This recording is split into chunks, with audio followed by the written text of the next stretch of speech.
Hello! Bonjour. It's us again. Together. On yet another occasion. This eve, we are so back. Oh, we're so fucking back. Just like Homestuck. Oh damn, Homestuck's back? Fuck yeah. Yeah, you never really kept up with anything past the original comic, did you? Nope. Yeah. Hi, Corincio. Hello, Corincio. Hello, Joan. Hello, anyone viewing anonymously. Welcome back to Heaven Will Be Mine. Hello, brother. Yeah, it's been like 5 months, I think. Yeah, it probably sounds about right. Yeah. Anyway. Enough about the passage of time. Enough about the passage of time. I think that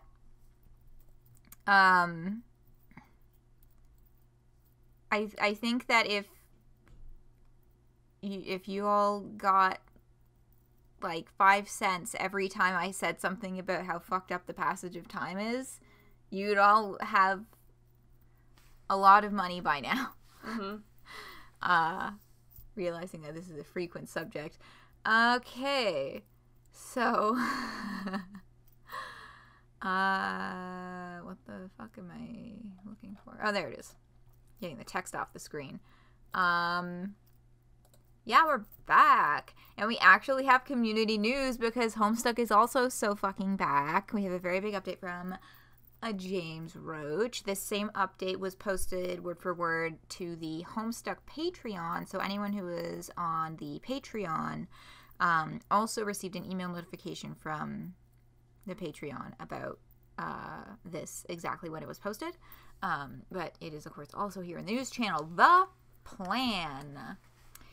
Hi, James here. First and foremost, what a launch! Glad to be back. Thank you for all the well wishes, kind words, and honest criticisms. The team and I are loving the energy. You have made us feel very welcome in a sometimes overwhelming space. In a continuing effort to be as upfront as possible about things, on the 30th of October, we are going to restart the Patreon. That is something that when we streamed the last update, I was like, this still exists. I wonder if they're going to be using the same one or using a new one or how else they're going to be doing income because they're implying that they're going to be getting paid for this. Yes, they are restarting the Patreon using the same page that already has anybody who stuck around through the hiatus.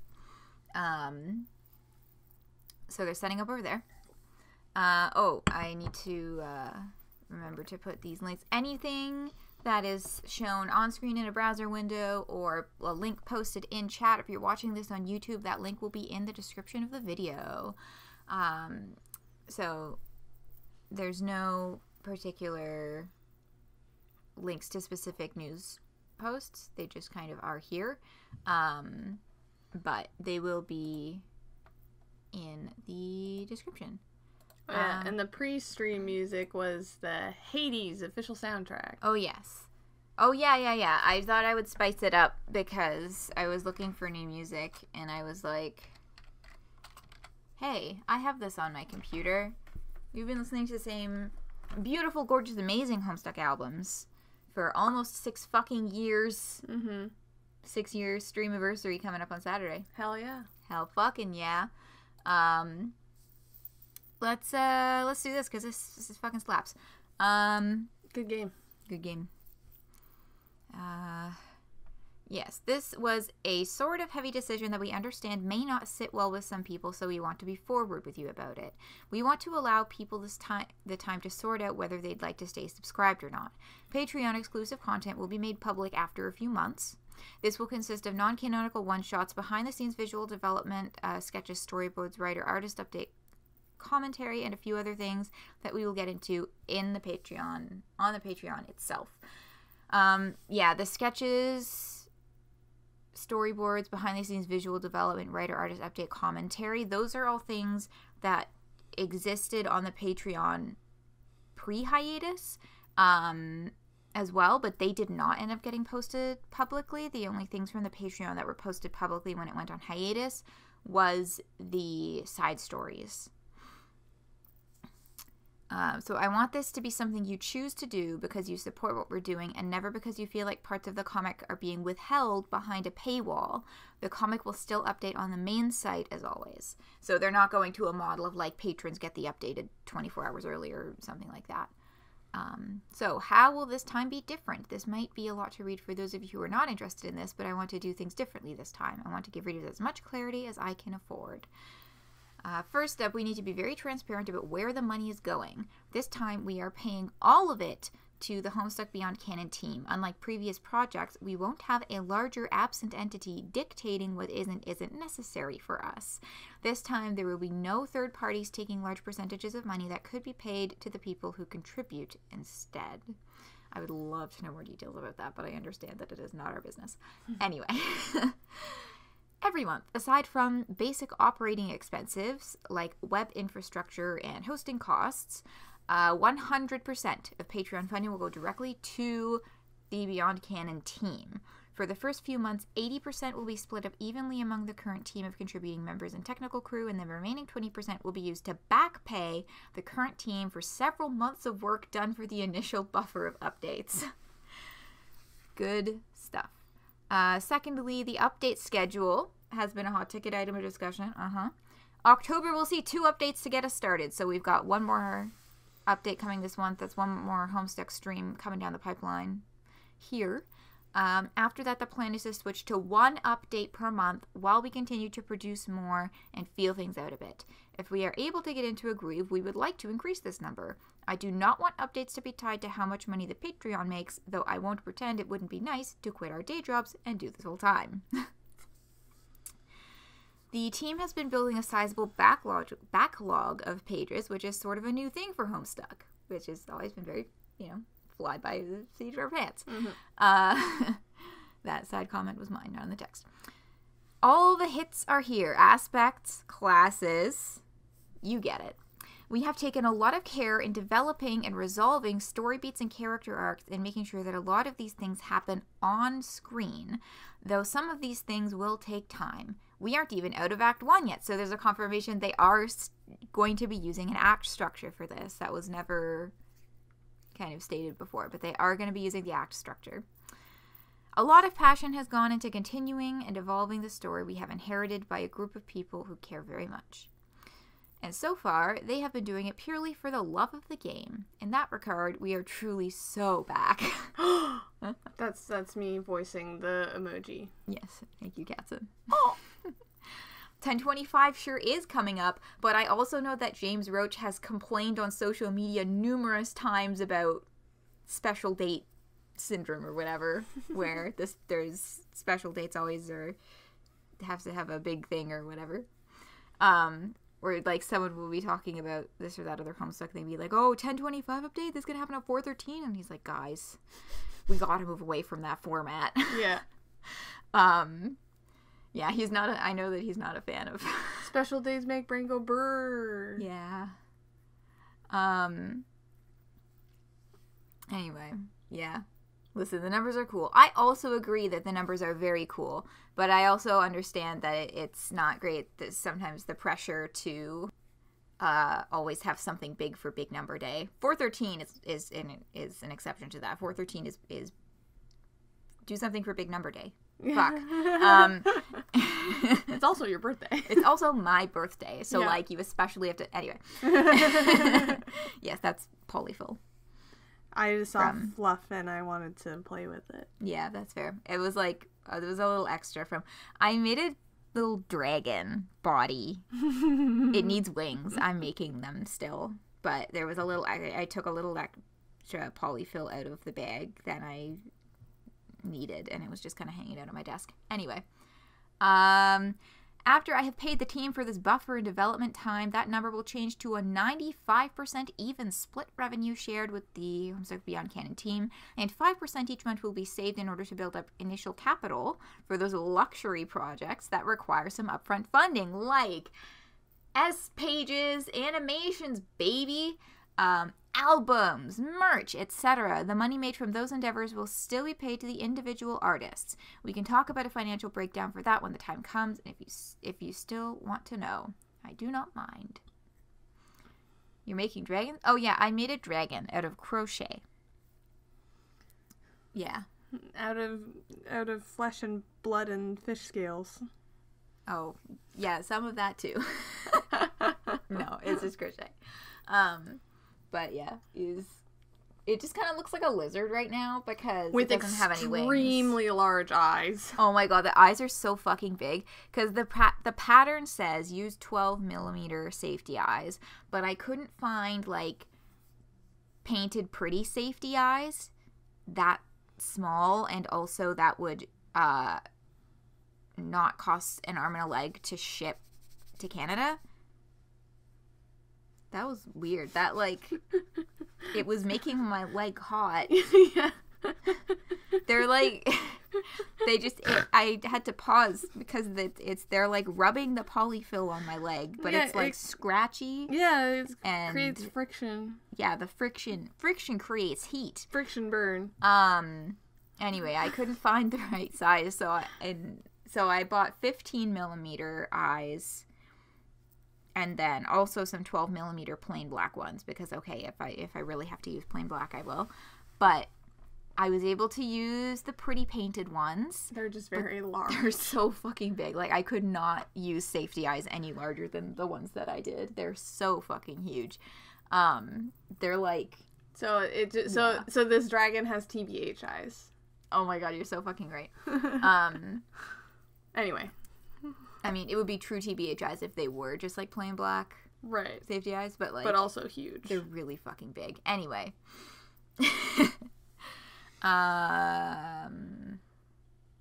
Right. 4 albums and merch. I want to do a much fairer split than the current system. The money would go to the musicians and the artists. I do not have a company to run, so there was no reason for me to make money off of contributing creatives, other than recuperating any costs, which shouldn't really be much.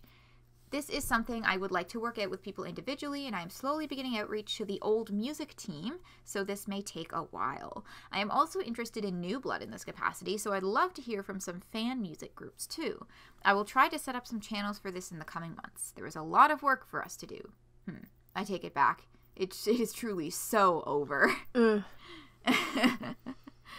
think that just about covers the plan. Here is the short version. Patreon is coming back and will begin again starting November 1st. The money from this goes directly and entirely to the Homestuck Beyond Canon team. We operate independently from What Pumpkin and Viz Media, and we will not be paying them. Another update will be coming in October. Starting in November, updates will be once a month when we feel things out, and a small percentage of money is going to S-Pages, merch, and more music. We are going to be updating the reward tiers, and we'll talk about that a little more in the future. We want to conclude the bonus update stories, but if and when we do that, we will probably tackle the important threads from those in the main comic so that things don't feel paywalled. Overall, I want to have more community involvement and engagement, and I think the first step towards crossing this bridge has to involve us being more open with the fans. Woo! Nice. Yeah. Yeah. So there's exciting stuff continuing to be exciting and happen, which I like. Yeah, I'm looking forward to. Yeah, pretty good news. Solid news. Solid news. I need to stop. I have bug bites. Stop scratching. It's fucking October. Why do I have bug bites? Because you're just so delicious. Yeah, according to the bugs in this house, because like. There's a creature in here. Do you think your dog has fleas? No, they're not flea bites. They don't look like flea bites. They look like mosquito bites. Then they're probably mosquito bites. They are probably mosquito bites, but they also don't quite feel like mosquito bites. But they're very annoying.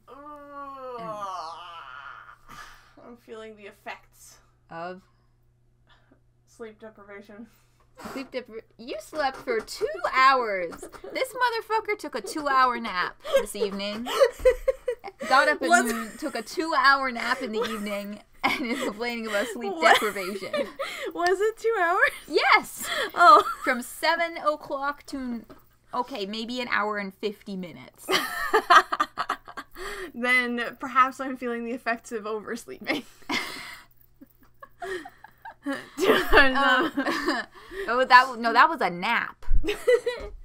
That was 7 hours of sleep.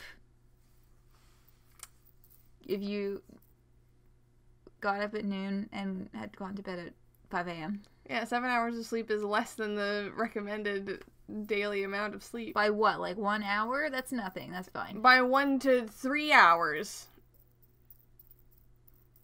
Seven is fine. You had a nap. You made up 2 hours.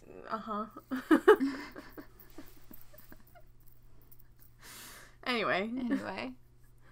Sleep is weird and elusive. Sure is, bud. Yeah. I mean, I've been functioning all day on less than 7 hours. Maybe like 6 or 5.5. Uh-huh. Anyway. Judgment. No, get your waggy finger out of my face. I think that's all that is for this. I think I wanted to just link to the Patreon. Yeah. Anyone who wants to look at that. Patreon. Are you a member of the Beyond Canon Patreon? I am. I became a member the moment that it opened, and I have still been a member through the entire hiatus. Let's play a game. I want to play a game. Why the fuck has Saw blown up on Tumblr? I think because of that, that Twitter, the Jigsaw quotes or whatever. Or people were doing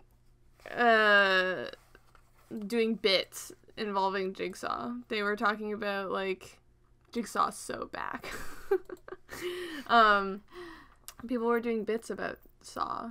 They were like, because there's that one Twitter that's like Jigsaw's Twitter or whatever. That's funny. That's yeah, and weird Saw traps. I think I might also just, for some reason, even though I don't like horror movies, I follow a bunch of people who enjoy horror movies and put horror movie stuff on my dashboard. So that might also just be me. No, I think there's probably merit to that. Speaking of horror movies, I rewatched Monster House the other day. Oh my god. Because I saw it pop up on Netflix while I was looking for something else, and I was like, this is a movie that I watched in my childhood. It's probably the only I say scary movie. It's scary when you're 8. Mm-hmm. But watching it now, what was this? What was that? I did a little hand wiggle. Well, because I remember watching it in class when I was I guess 5th grade is a little older than 8. Yeah. Oh yeah, because you're younger than me by not a lot, but when you're in elementary school, that makes a huge difference. Yeah. But yeah, so Monster House I would say that it's good for baby's first scary-ish movie. Mm-hmm. And it does actually hold up surprisingly well. When I went into it, I was trying to remember if it was, because I know that it's animated, but I was like, is it claymation or is it CG? And it is CG, but it's CG to look like claymation a little bit. Oh. So it holds up in ways that a lot of older CG stuff doesn't hold up because it doesn't look as plasticky. It looks more grounded and physical, and there's good textures and shit. So that was something that I noticed as I was watching it. And yeah, it has good beats. It is funny in moments. It's also very a product of its time. Oh boy. Yeah. It's a lot of fat phobic undertones and overtones, and then the two 12-year-old boys or whatever who are fighting over the one girl their age who's also one of the protagonists. But of course. But I enjoyed that blast from the past. And also the whole thing, spoilers for the movie Monster House if you haven't seen it, I guess. The whole thing with Nebercracker and his house, which is actually his wife, that shit slaps. I like that. That might have been formative for me, actually, not gonna lie. With the whole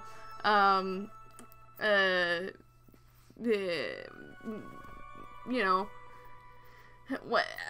when it's monster not a monster, when you love it, of course. When it's a house. When it's a house.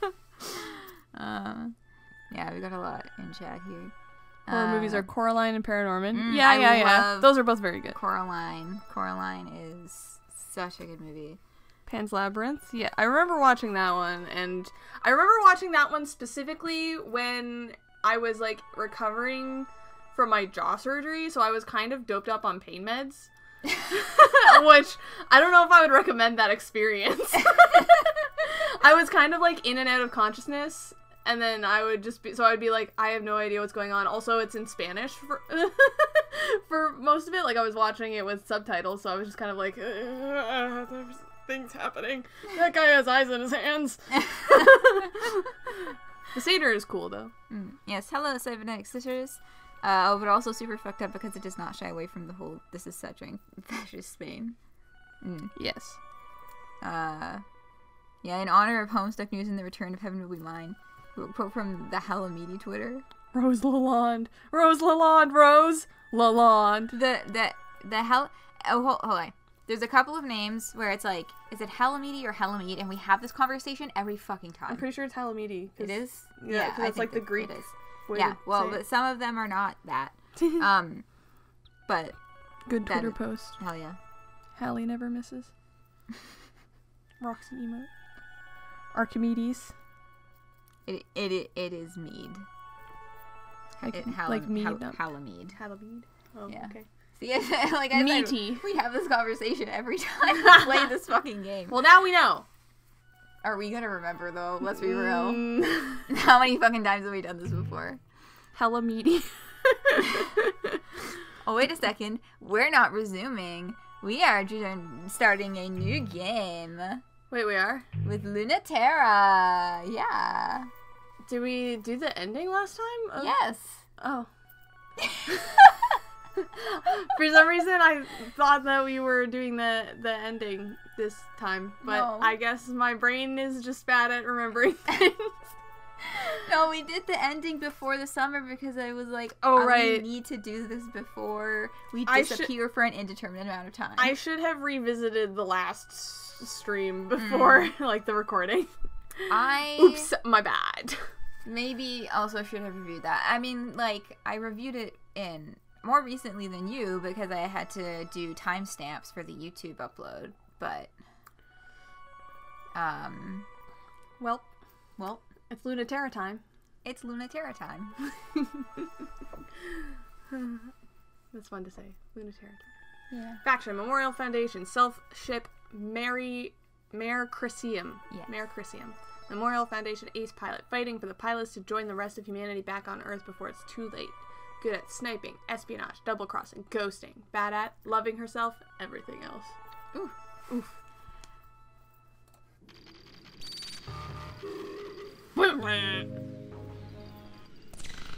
Oh, hey, how's the audio balancing?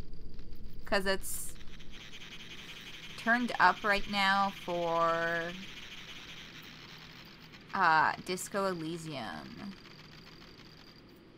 And I think I usually have to turn it down a little bit for this one, so I'm just gonna, like, do a little tweak. Boop, boop. Okay. Beep, boop, robot sounds. Time for the Mayor Chrysium screams. Oh yeah, boy. That's like a squirrel. No, that's like a cat imitating a squirrel.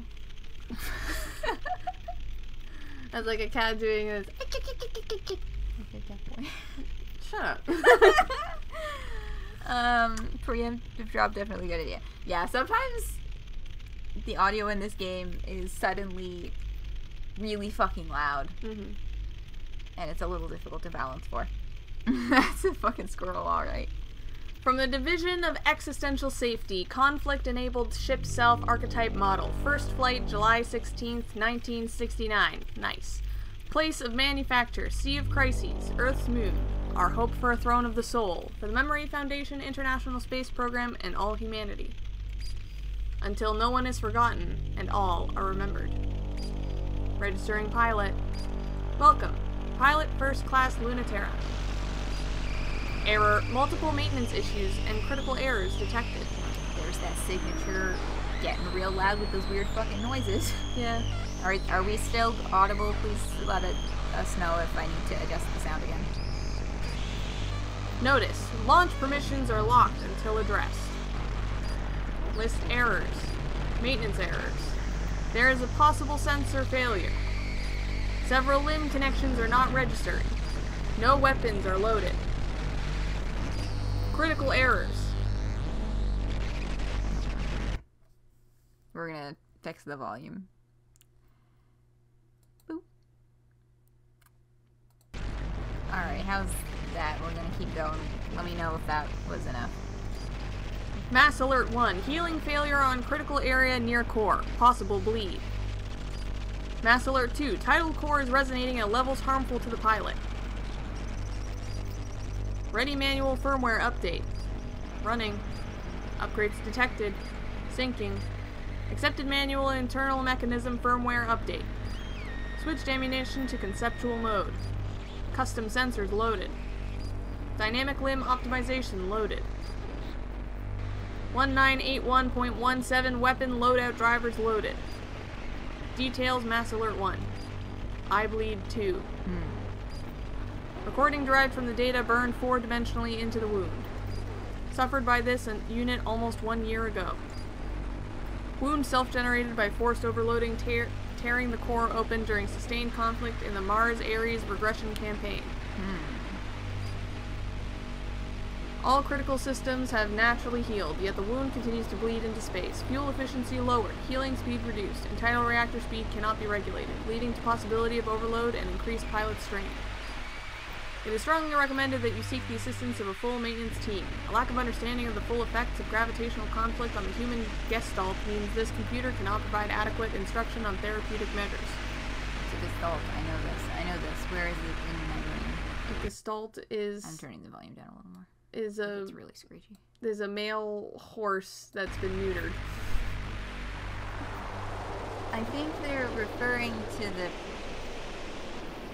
philosophical... I know, it was a joke because you're supposed to say, no, that's a gelding. A gestalt is, and then you... Why do you think I know shit about horses? You're the one who knows shit about horses.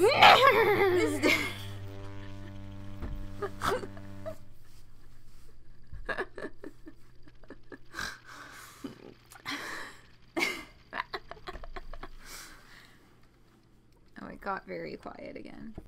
I'm just gonna keep fucking out of the sound, aren't I? Okay, no. Last time, no more. Okay, I'm done touching the sound. Anyway, it's fine. Should I Google gestalt? Yeah, I guess.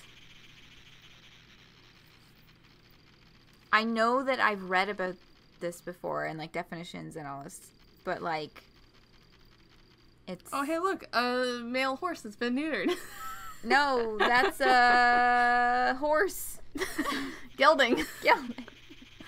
Psychology. Psychology. An organized whole that is perceived as more than the sum of its parts. Oh, like a fusion. An organized whole that is perceived as more than the sum of its parts. So now I really feel like I should know this, because like this probably would have been in my counseling psychology course that I took that, you know, resulted in me having a fucking honors minor in psychology that I like this definition better. Lost so much of that knowledge. I like this definition better. A structure, arrangement, or pattern of physical, biological, or psychological phenomena so integrated as to constitute a functional unit with properties not derivable by summation of its parts. So like a fusion. Like from Steven Universe. Uh-huh. Even Luna-Terra's own mech is all, damn girl, you're fucked up. Yeah. Alright, I still feel like I'm missing the full something effects there. of gravitational conflict on the human gestalt. Use of this computer phenomenon. So like the whole sum of a human. Yeah. The human experience. The computer's like, I'm gonna be real with you. I don't know what this is. Permanently disable Mass Alert 1. Really ignore? Yes. Provide reason. I can handle it. Automatic scan alerts show that this may not be a very good reason. Would you like to provide another? No. Mass alert 1 disabled. Details mass alert 2. Tidal reactor has had unauthorized modification that is causing an unsustainable chain reaction. Notice, the ship is not equipped to handle prolonged operation at this capacity. Notice, increasing short-term output may cause long-term failures. Notice, loss of gravitational stability may cause fracturing and instability in pilot. Permanently disable mass alert 2. This mass alert cannot be disabled by pilot authorization. MF key code. Alert disabled. For record-keeping purposes, please input the reason. I'm fine. Ha! Sure. Ship staff Merecrisium is in spacefaring condition. You are cleared to launch. Disable launcher OS and engage catapult. All controls given to pilot. There's a message for you. Cancel. Refused. This message will be automatically played. Europa. Letting you keep this is my gift to you, Luna-Terra. Your favorite and loosest leash. Prove to me you've learned not to choke on it. Ooh. Europa time. Motherfucker key code. Incoming message. Standing orders updated. Who's Luna-Terra this time?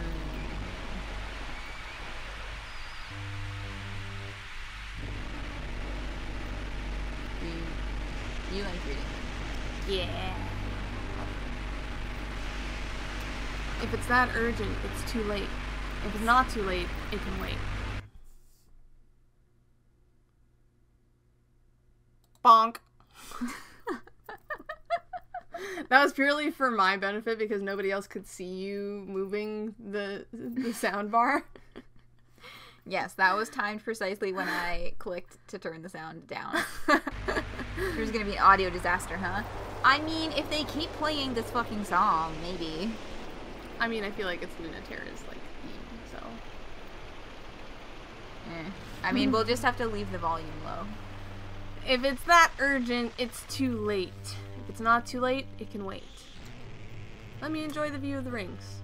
Only in the interstitials. Okay. Good to know. Thank you. They are beautiful. Even though there's only so long you can watch them before even the sight of the 6 planets' rings becomes as boring as the blue sky. Merecrisium's sensors render them in every detail, using every sense as perfectly as she always has. You really are getting old, aren't you? Both me and you. I should probably listen to Control and throw you out and get a new one. But that doesn't seem right. You're only supposed to get one body. Even if I haven't been very good to you, I could never throw you out. We're all we've got. The Merecrisium is the test type model. It was made as a proof of concept. It isn't the first vessel made to grant humans locomotion and life in space, but it is the first to allow for outward expression. In all kinds of ways. It can do so many things. And they gave it devices for everything because they hadn't estimated how powerful tidal engines would become or what sort of things humans would really want to do in space. Like have sex? Maybe.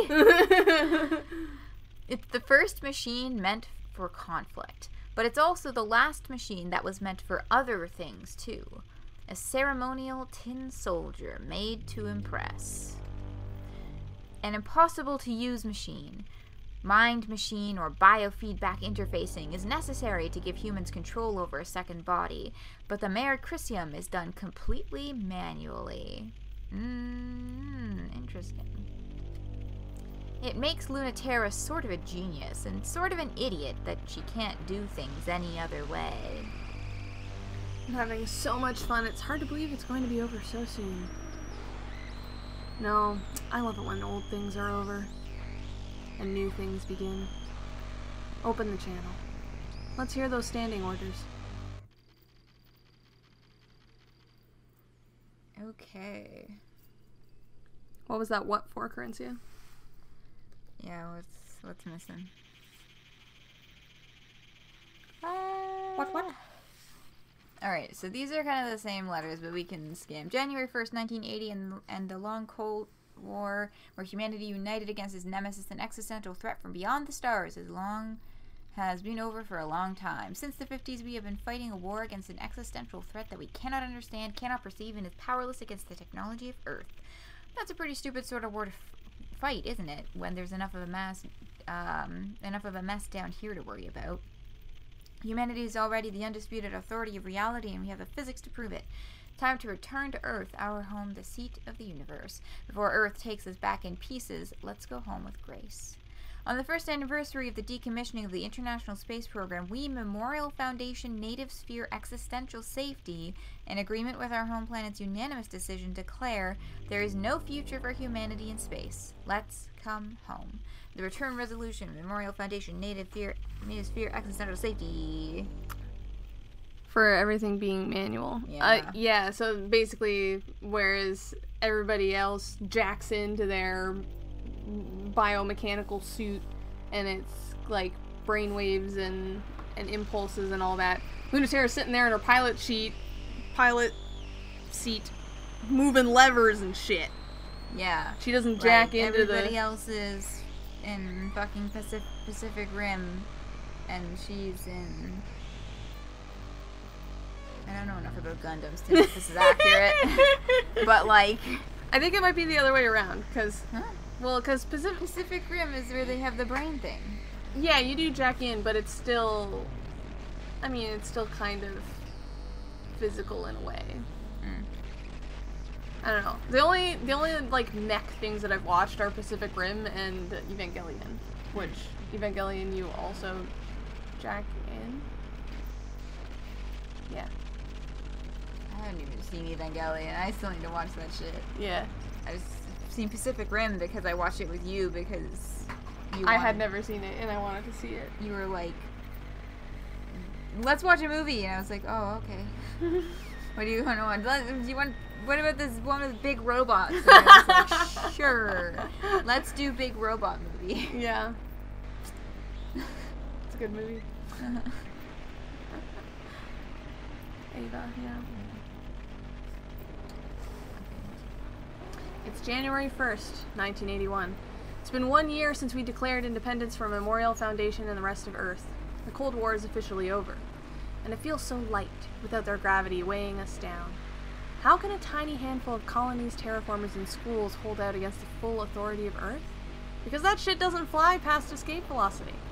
To power the ship selves we made to fight the Cold War, we made tidal resonators to bring the gravity necessary for humans and culture to survive in space. And that gravity is ours now, enough to make a new world free from the weight of Earth. If Memorial Foundation wants to kill the future, they'll have to come and take it from us.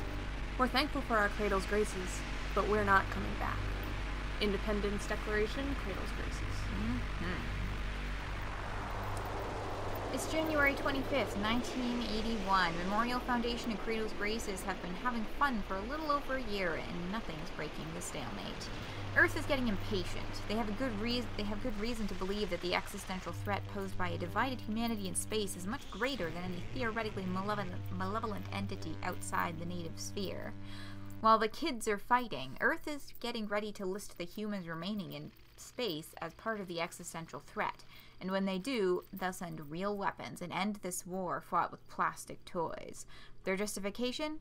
We are technically less than 100% human, but just not human enough to be something else. It's hard to believe they're really on to us. It's time to make a drastic move. Bring our final piece, the prototype ship self-string of pearls we made in the atmosphere of planet Cronus, which will never be Saturn, to the lunar gravity well, where Memorial Foundation and Cradle's Graces are already headed. Whoever controls that place controls human access to space. We can be sure everything will be in place there. Earth or space, we are just short of 100% human. So let's see how much less than 100% we can get. Heyo. Haha. Internal report, celestial mechanics. And now, It begins. This. Joyride Killjoy. Retrograde and Retrograde. Do we have a list? Because technically we have seen... Yeah, then I still have the notebook. Is it... It's over there, right? I don't know what it looks like. It's a spiral bound, like... Yeah.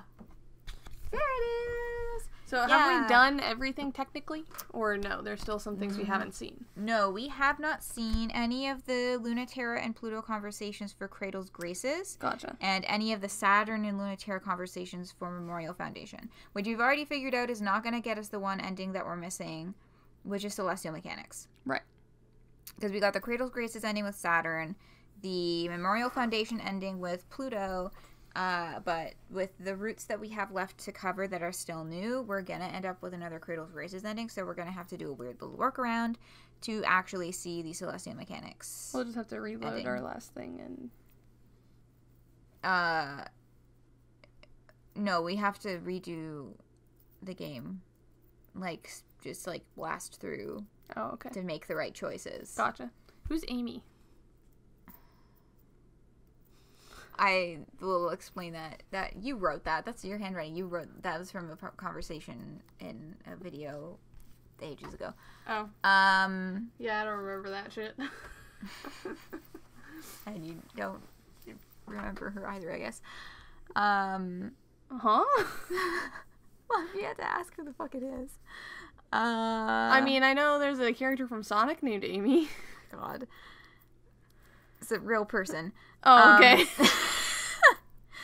The only ending to get is Celestial Mechanics, but the options don't line up. Yeah. Centimeters instead of Celestial Mechanics. Yeah, so we'll toy with that when we get there. We're definitely not going to finish all of this today. Yeah. So that's a far off concern. For now, comms are mailing alerts. Let's do comms. I want to meet Europa. Director of Combat Operations, Memorial Foundation Existential Safety, not your mom. Oh yeah, pilot first class, don't send me messages. Okay, Luna-Terra. So you really have betrayed us, haven't you? I've never betrayed anyone in my entire life.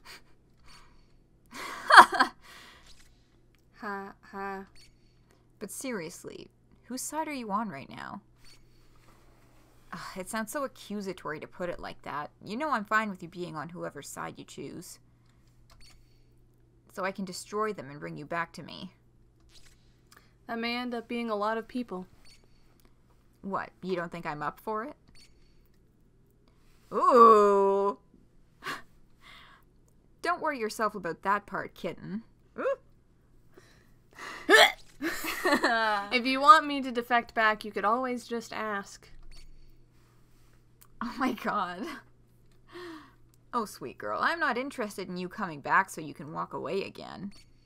How many times did Halamede fall for that? It shouldn't count as tricking her if she knew it was coming every time. Oh, stop it. I hate it when you're modest. It's so beneath you. Give her at least the dignity of a subtle seduction. Europa kinda... I would have. That's not what she wanted. She really ought to think about her reputation more. And what more is there to say about the trail of messes you leave? But my disappointment in you both is total. My adorable failures, what am I to do with you? You should go easy on her. I live to spoil her. Make no mistake that everything she deserves will be visited on you. I wouldn't dream of not letting you have that. You have to know by now how aware I am of what you want and deserve. You're so good to me, Europa. I don't deserve it. When I double-cross you again, be sure to really let me have it. I hope you do. But I take no chances with loyalty. Halamede merely hopes you will change. I think it's charming that even you believe that might have some effect on you. But I know much better than you, kitten.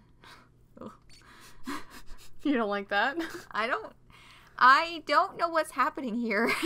What's this dynamic? What the fuck is, like, what's the vibe? Is this like, is there genuine affection to this? Is it just supposed to be condescending? Like, I can't get a read on this. Middle-aged butches. Joan's problematic fave. I won't let you return no matter how much you beg unless you have no other choice. When you can't pivot or run or trick your way through, when you can't second guess or lie, that's the only way to change that nature of yours. So what the fuck just happened? I don't know, I was too distracted by the kitten thing.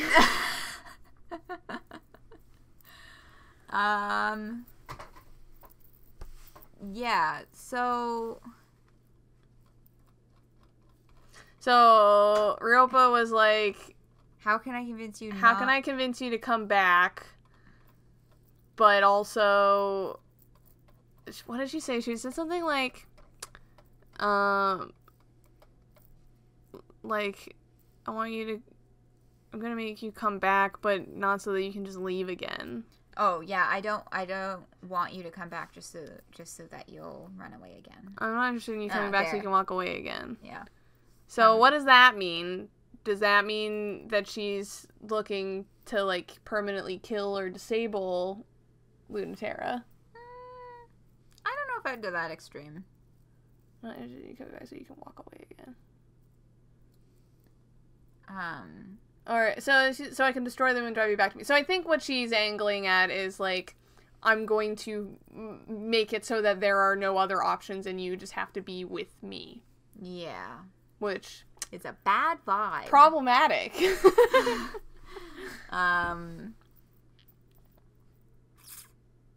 Yeah, when you can't pivot or run or trick your way through, when you can't second guess or lie, that's the only way to change that nature of yours. So it sounds like Europa wants to put Luna-Terra in a corner.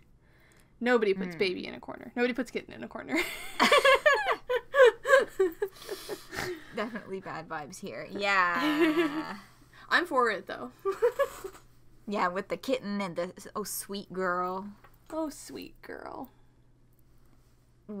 Sweet girl. And Luna-Terra's like... Ha ha ha ha. How old? They don't really give exact ages. They're adults. She's like a veteran of the space program. So definitely, yeah, like she's 30s. the oldest of the three. She's the oldest of the three. 30s, yeah. And the other two are probably like 20s. Okay.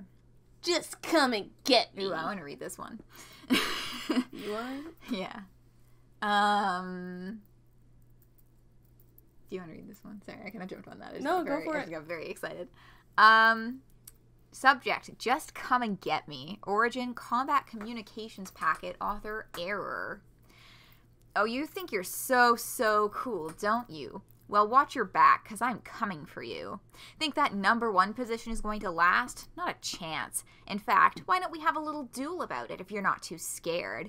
Come meet me in the shadow of Olympia Mons, and I'll make sure that this time you're the one left splattered and helpless and pinned on the side of a mountain, and not me like the last 9 times.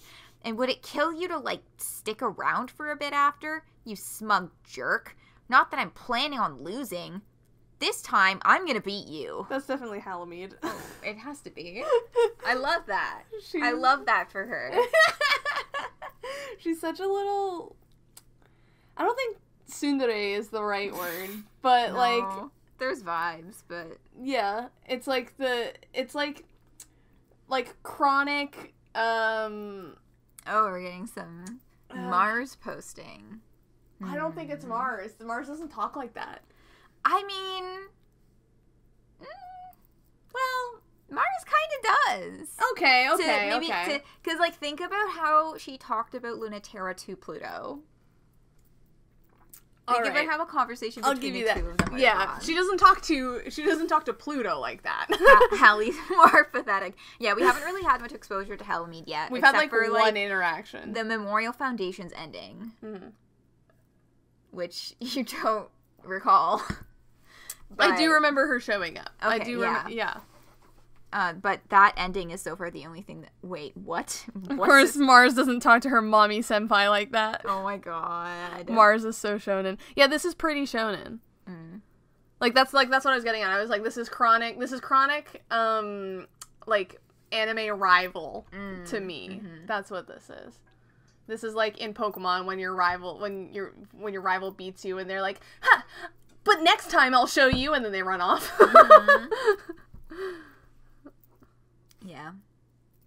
Although I think it's really funny. Will it kill you to stick around for a bit after? Quit walking away from me after you splatter me on the on the mountain. Would it kill you to do a little bit of pillow talk? Damn. Wasn't there implications like that? Like Mars was also somehow involved in whatever romantic relationship was happening between Pluto and Luna-Terra. Mars was somehow also implicated in that. Like Mars was... They referred to Luna-Terra as Mars' ex at some point, right? I don't remember. I think so. Mars is desperate to be a real rival to Luna-Terra, but Luna-Terra is like not playing along and is bad at not ghosting. Splattered and helpless. Speaking of Mars and Hallie, another good post from Hallie Twitter. Mars, getting my hair scruffled and being called a good boy ironically by Pluto once in a while is okay. Saturn, boy is a gay word, so I can use it, and also it's hot. You suck at aftercare. Yeah. True, that is kind of one thing. Well, you want to stick around for a bit after. You're so fucking bad at aftercare. You can just splatter me against the mountain and... So real. Leave me to wallow. Boy is a gay word, so I can use it, and also it's hot. Wild. Good boy. Alright. Okay. Good shit. So glad that we're getting some more Mars content. Looking forward to... Cold War Ace reports Luna-Terra origin, first generation pilot, research, declassification, author, Memorial Foundation, existential safety. She was unremarkable. I did not remember her at first. We took any of those who wanted badly to live in space and did not fit on Earth. In retrospect, we were asking for a rather unique quality, and it is not just a coincidence that she was there. The pilots had to be young adults, pacifiscal, and not care what space might do to their body.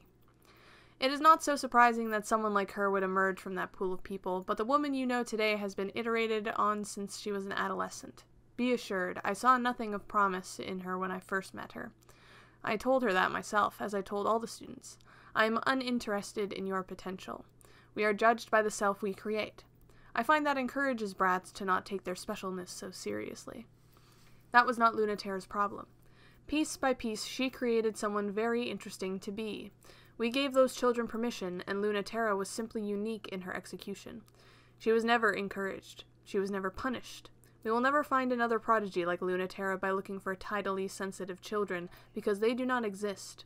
We will not find them pre-made. They must create themselves. Was this not the dream of the Memorial Foundation space program? Redeemed request break song before I forget. Oh. Directly seeking out people disconnected with their bodies. ... I'm thinking about Mercury. I'm just gonna open that link. But Mercury's not a pilot. I mean, went into space, but jiggly bubby. That's why I had that stupid fucking window open. Because this is what I was trying to. Anyway, sorry, I'm getting distracted by browser stuff. He was a candidate. Yeah, he was a candidate. Oh, I see. And I mean, it's clearly still part of the space program, right? Maybe I will talk to you.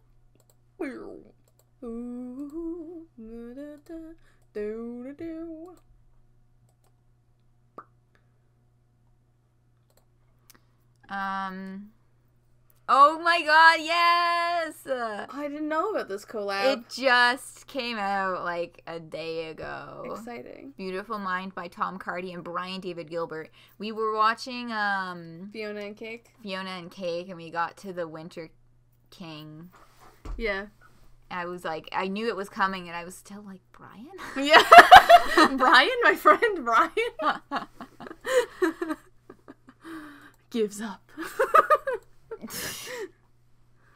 He was good in that. He was good for that. He was perfect. Oh yeah. That episode is so good. Yeah. I liked it when Cake was like, kiss each other! Because I had been thinking it, and so I'm glad that she said it. Yeah, that was a good episode. I feel a little bit vindicated. You don't think I haven't considered it. Yeah. Oh, Brian. Alright, do you want to do this one? Yeah. Just rearranging myself. Ooh. Poked me. You weren't supposed to react. You know what happens when you poke me. In fact, you delight in it. No comment. My muscles are fucked up, so I tend to react oddly to the minor. gentlest to minor stimulation. I'm in physio, don't worry about it. A justification for return. Origin Memorial Foundation Declaration of Intent. Author, Generation Emissary Halamede. Ooh. Earth is not the sphere of our home planet. It is not the physical body, which is called Terra, the home of life. It is not measured in mass, or by its gravity, its position in the universe. Earth is us. We measure Earth by culture. We are the Earth, humanity, the particles of its mass, and by our gravity its body is formed. But our diversity and multiplicity, or by our diversity and multiplicity, Earth exists. The living miracle of humanity's shared power, insignificant unless we are joined. This international space program, which with representatives all across Earth, represents our commitment to peace, that humanity will never seek again to destroy itself.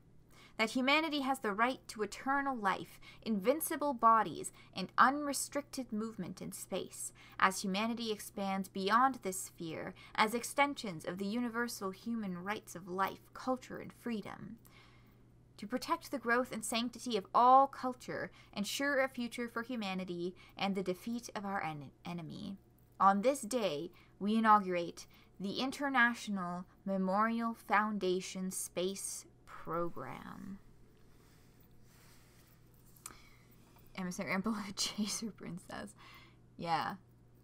So I wonder when this is from, because if it's the inauguration of the International Memorial Foundation, then it's before. Then is it before like Cradle's Graces and Celestial Mechanic? Like, does that predate? The Memorial Foundation predates both of those, right? Or is the Memorial Foundation created when the International Space Program was disintegrated to be like, hey, we're pulling everybody from space? I think somewhere in my head I thought that the Memorial Foundation was the space program. And then their mandates changed. That could be, because that's the International Memorial Foundation Space Program. That could be correct. Veneer of multiculturalism. Yeah, so... Yeah, biodiversity and multiplicity, Earth exists. Okay, I like... Humanity has the right to eternal life, invincible bodies, and unrestricted movement in space, as humanity expands beyond this sphere. To protect the growth and sanctity of all culture, ensure a future for humanity, and the defeat of our enemy. That sounds like colonialism. A little bit. We have the right to expand. Uh-huh. And defeat our enemy. To protect the protect expansion and the sanctity of all culture, and capital C culture meaning Earth's culture. Yeah. Is 1-year-old was more efficient native sphere existential expansion. System mechanics is only fully separate at game start. Yeah. Mm-hmm. Gotcha. But how long has the Memorial Foundation been around? Because if it's like because they're talking about like the 80s, because it was 81. 81 is when The Cold War ended. No. Kratos in 80 since the 60s. Okay. Yeah. No, it was 80 was when the Cold War ended. 81 was Cradle's Graces. Yeah. Cool. Mission select. So we'll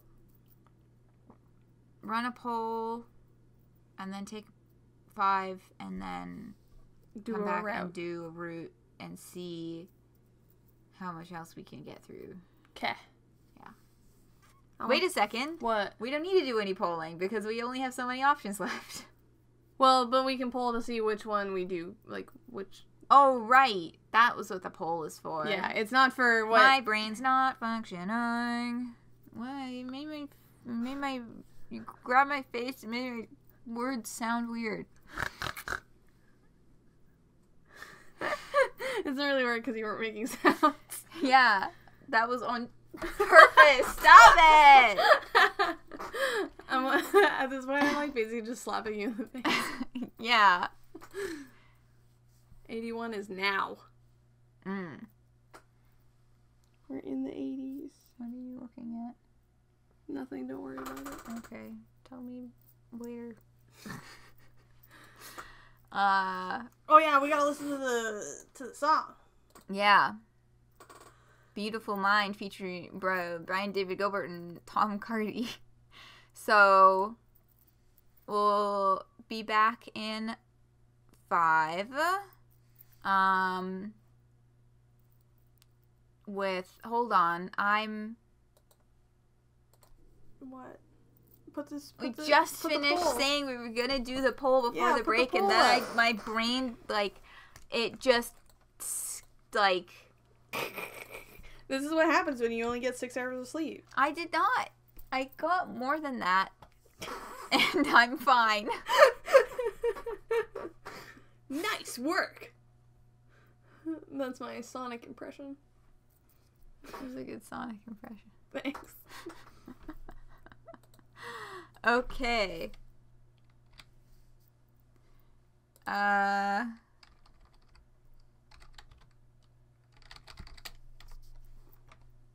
There. Poll is up. Pluto, Saturn.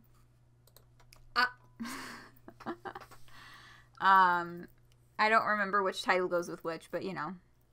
I'm gonna go get some Goldfish crackers. I don't want to miss the music, but I know that you're extremely averse to me eating on stream. Well, it's crunchy. They fucking left. Alright, well, I guess it's just me now. I hope they come back. Because I kind of wanted to see them watch the video. Because I've watched it, like, at least twice at this point. Maybe 3 times. It's good. Hello, Leku. Quick, there's a poll running. It's about to close. Pluto or Saturn? Who do we talk to? It's closed. Saturn wins. So that is Celestial Mechanics. Oh, and that's right. So we're doing the Memorial Foundation.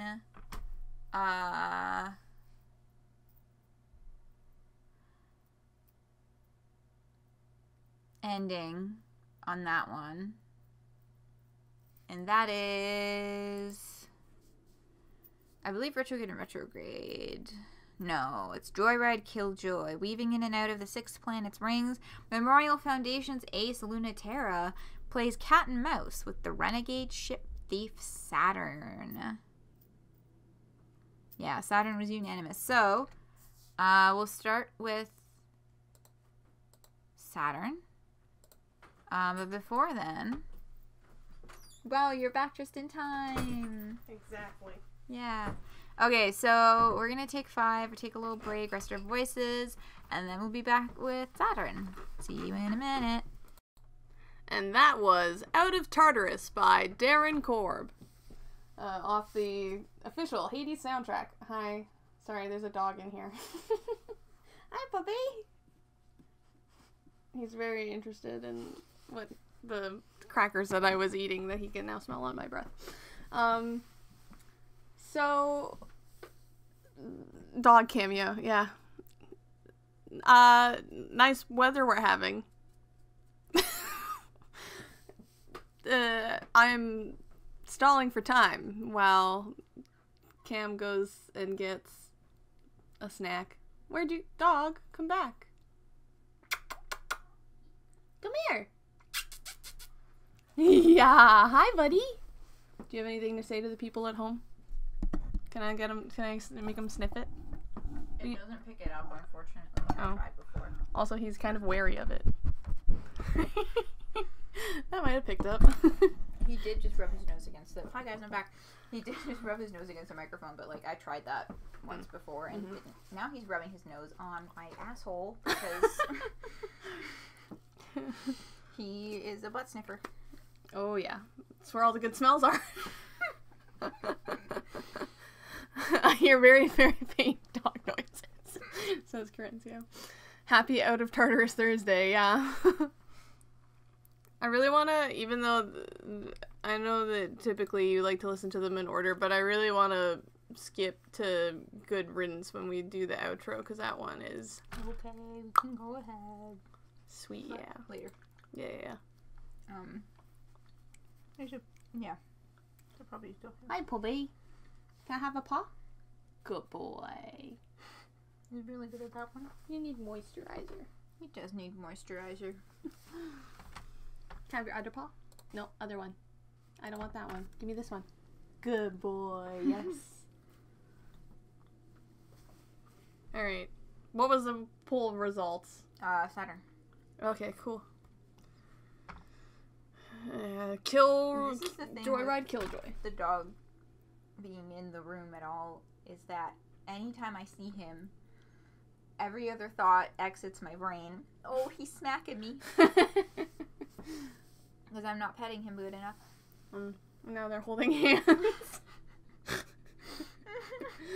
Staring longingly at the brownie that he can't have. Oh yeah, that's true. He wants my brownie. He can't have it. It would make you sick, Bubba.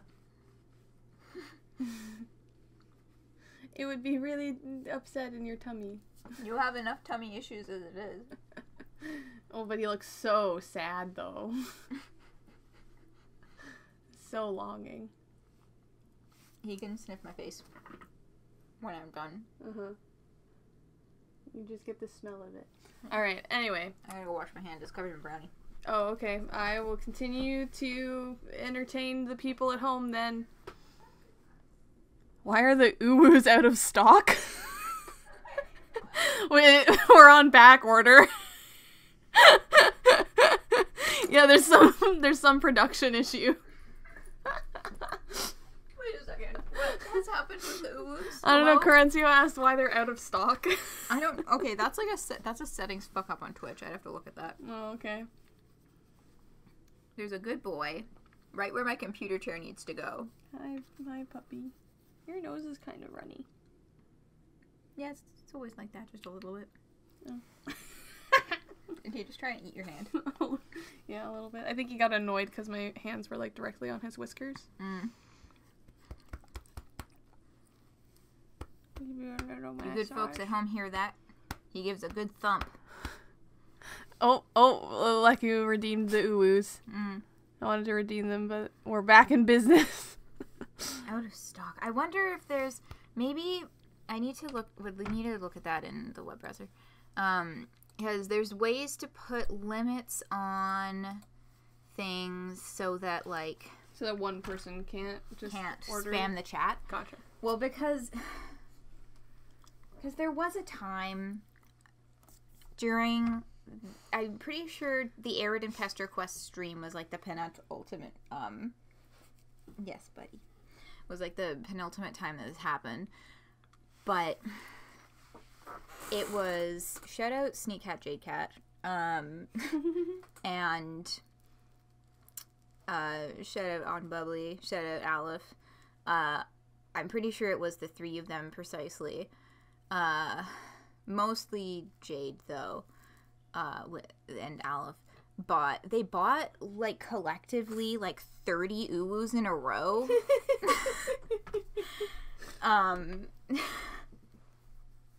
So when Twitch finally announced that it was possible to put a stock limit on certain channel points redemptions, I was like, all right, I know what I'm doing. Channel points, manage rewards. What are the settings on uwus right now?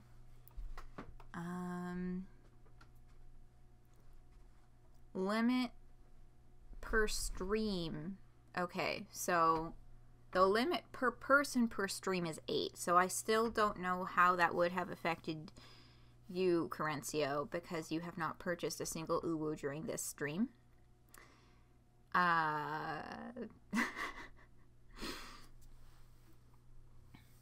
But that's how that is set up. Oh no, wait, that's a limit on redemptions in total per stream. There's no per user limit, it's just 8 total per stream. I think that makes a lot more sense for me. Turns out I knew what I was doing when I set this up. Anyway. Yes, we will do uwus for... Yeah, you only redeemed a break song, so I don't know... Which reminds me, I need to go put that in my document, so the link will be in the description.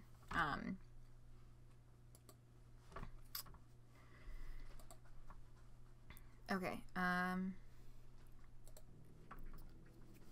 gonna close the door. The dog is still in here. We might have to get up at some point to let him out again, but he's just vibing behind us right now, so...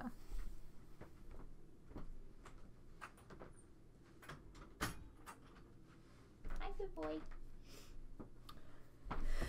Oh no, I'm gonna sneeze! Wait away. I was about to give him a little kissy on the nose and you started flailing and yelling and his head snapped over. See what the fuck you were doing. Hi, banana boy. Banana boy? He's kind of banana shaped. This isn't banana boy. I know you have a very specific, particular definition of banana boy, but I think that he looks like a banana in many situations and positions. But how are you defining banana? If he looks at all like a banana, he's curvy.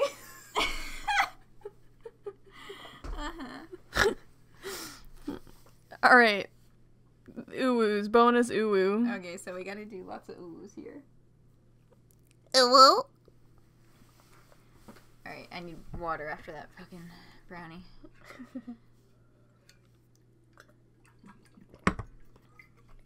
Alright, Saturn, right? Yeah, hold on. Because I haven't read the description yet. Joyride Killjoy, weaving in and out of the 6 planets rings, Memorial Foundation's ace Luna-Terra plays cat and mouse with the renegade ship thief Saturn. So am I a Luna-Terra or Saturn? I'll let you choose, because I know you kind of like to do both of them. I'll do Luna-Terra, because I think Uwu-Terra will be funny. Okay. Oh yeah, because you have more consistent, and you have more consistent uwus, and more flexible intonation uwu voice. Like my uwu, no matter who I'm reading for, tends to sound the same, but you somehow are still able to inflect a character voice on that. I'm just that talented. Some game studio or anime dub company hire me. I'll do voice acting. No, see, wait until they're unionized, then go into that industry. Objective insight. Opening channel to base. That's not really a good line for her to use, but... Captain, I'm bored! Captain, this sucks. Well, you heard them, Awopa. Awopa? Awopa. Awopa? You Wopa. Tell these idiots to be careful what they wish for, because the mission parameters have changed. As you know, Celestial Mechanics has been operating a clandestine ship self-development lab with an experimental prototype in violation of the terms of Memorial Foundation Space Program Decommissioned Tweety. Luna-Terra, even. Luna-Terra. Awopa. Owo? And we are on a top-secret supplies attack to take out the last operational shipyard and make sure we never have to find out what Celestial Mechanics have been planning to do with it. It couldn't be more obvious what happened, but go ahead and brief me anyway. No points for guessing. The prototype already launched, rendering most of the base inoperable. We lost contact almost instantly. Find it before it leaves Cronus' gravitational field. Hold on, I'm observing Europa's, like, outfit, and, like, from the little, the little sidebar, like, profile pic that we kind of got, I thought that, like, you know, the collar was just, like, part of, like, the shirt, maybe, but I'm looking at this, and there's a fucking buckle. Like, it looks a bit harnessy. Yeah. I need it. It's, like... It's giving collar vibes, and she is wearing a BDSM harness. It says chat. It says Cybernetic Sisters in chat. Standard issue Memorial Foundation BDSM wear. Not even joking. Oh my god. That's so funny. Like, do we see other characters with this, like, they all uniform? have it? Oh my god. That's so funny. Like, I get, so, like, in Luna-Terra's, like, she's got the leather jacket, and then you can kind of see just, like, the faintest little hint of something, like, with lace. Yeah. Poking out. Which, love that. Big fan of that. Mm-hmm. But then Europa's, like, with, like, for me, it's the blazer over top. It's, like, the harness and then the blazer on top, like, business BDSM. Oh, it's gotta be somebody's game. Halle and Luna T have harnesses. They're bound to Earth's gravity. Interesting. Very cool. Alright, cool. Yeah, very cool. What? I don't know what that voice was. It's LSP. Oh my god. At least ship was so cheap. And Merry Christmas had the pop hood. Interesting. Nice. Themes. I'm sure it's got to do with the themes. Uh-huh. I mean, like, it's both. I'm sure it's both. Uh-huh. Oh, great. What a pain. Mendoxe. Weren't you just bored? There's no way to find it. It's as good as gone. There was a chance that the ship itself is still nearby, so get to work. Ugh. Yeah, this is... Bravo, evade now. Huh? Now. I've got nothing, Cap... Bubblegum pink electricity sparks off the ice and dust of the inner wing like a lightning bolt and through his ship self. He doesn't get even the slightest chance. Captain Mayday. Don't listen and you don't have any right to complain. Right, Europa? What a callous attitude you have. Where did you learn that from? Who did you learn that from? Oh, who did you learn that from? That pilot lost his head. Mm-hmm. The best. Preparing to engage. I wish Europa would stop sending me boys who can't control themselves. Mm-hmm. Having fun dismantling my escorts? With the string of pearls, fingers, Saturn carefully peels the mechanical musculature out of the poor ship's arms she's holding, a souvenir of the last of Luna-Terra's escorts that she sent crying too easily back to their base. She's still spawking and oozing, and Saturn wishes his ship had a mouth so she could suck it out like crab meat. Hot.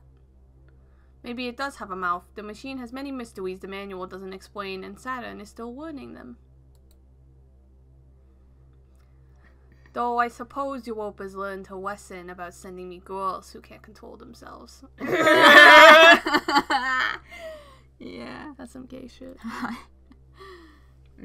I think we're good on the ooze. There were 2 of them. I know there were 2 of them. If there was just one, I would have said the moment that conversation with Europa ended. Uwopa. Then that would have been it. But we went a little further. Oh, really? Hey, that's really interesting. Mind telling me more? Oh, she's a hacker, too. How amusing. There's nothing too interesting on this comm frequency. Aw, you flatter me. But hey, what did that mean exactly? The part about the girls who can't control themselves? I really want to hear more. It means back up that talk first. Or can you land the hit off the comms? Or can you land a hit off the comms? Oh, she's baiting her. I understand. The pilot boys are gone, but they serve their purpose, showing that Saturn's boys can't pilot line was just her being an ass to Mercury for no reason. Hydrate! But being a gender-affirming ass. Which is yeah, hydration happening. Okay. Rocky thought that sound was interesting. Puppy boy. Oh, you get the tummy rubs. Gentle, that's his belly. This is good slaps, though. It is good slaps, but he has a very sensitive digestive system. Wasn't your mom just saying about how robust his digestive system is because he, like, eats sticks and stuff? Well... And dirt? Yeah, it's like, it's sensitive, but it's not, because he has some bowel issues, but he also doesn't seem to have any major issues with eating, like, so much dirt, and also wood. Sorry, I guess we didn't need to get into the dog's digestive issues. Let's keep playing the game. So much dirt. Really and truly, like, he loves to dig holes. He's one of those fellas, and he's got a great nose for it. He'll, you know, dig a straight line along a route. He will also shove his face in the hole and just take a huge honking snorf of dirt and then, like, put a bunch of it in his mouth. I didn't think dogs ate the dirt they dug. He's special. Yeah. He's special. Yeah, sometimes dogs dig with their paws, and sometimes they dig with their mouths and swallow the dirt. He does both. Yeah. The knowledge that Saturn would not be saying that if Mercury wasn't fine with it colors the line a lot. Fair enough. Luna-Terra's gravitational field focuses to a single point. Luna-Terra isn't budging. She's been through much worse, and so has her ship, followed always by a thin trail from a bleeding wound she could never completely repair. The Merecrisium is over 2 decades old, but Saturn can't even land a hit. It's regal and stiff, dressed in cold metallics, weathered and refurbished. The archetypal prototype for all other ship selves. Still going after all these years. Still furiously untouchable. The string of pearls hasn't gone down no matter how much she's been rammed with that spear, but she hasn't even nicked Luna-Terra's ship once. Not bad at all for a joyride, but you can't get one hit in? Good thing you don't win by looking cool. No mercy for newbies? No. Luna-Terra puts a stake of solid light through the string of pearls' leg, pins it to its own gauze wrapper. It doesn't hurt at all. The ship's metals begin molding and reforming around the wound immediately, a ridiculous, unfair advantage. Saturn has no right to complain, but she still wants to. But she's trying to be cool. Everyone wants to when in the quiet gleam of that always bleeding ship. That's a pretty amazing ship. Think it will last? Either you're fighting just for fun because you're that reckless, or you're caught up in your own containment wrapper and can't escape orbit yet. And you'd beat me for sure if I played around. I'm not done yet. That's not true. It's actually very difficult to move with a solid light bullet in your leg. But she's not going to let that stop her. Saturn is suddenly closer than she logically could be, claws bubbling, but Luna-Terra effortlessly slips away and kicks Saturn's ship directly in the chest. Yeah, you're done. The containment wrapper is still stuck to you, so your movement's off. Doesn't seem to have stopped you that much. Right? It was so rude of them to try to stop me. Seems cruel to take it away when you're having so much fun with it. Same as you, right?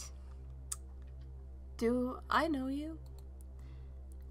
Everyone knows Memorial Foundation's perfect ace. But do I know you? So I do, don't I? Let me out of this thing and I'll tell you. Why should I? Because you can't help yourself. Besides, don't you want a real fight? Can you promise it'll go different?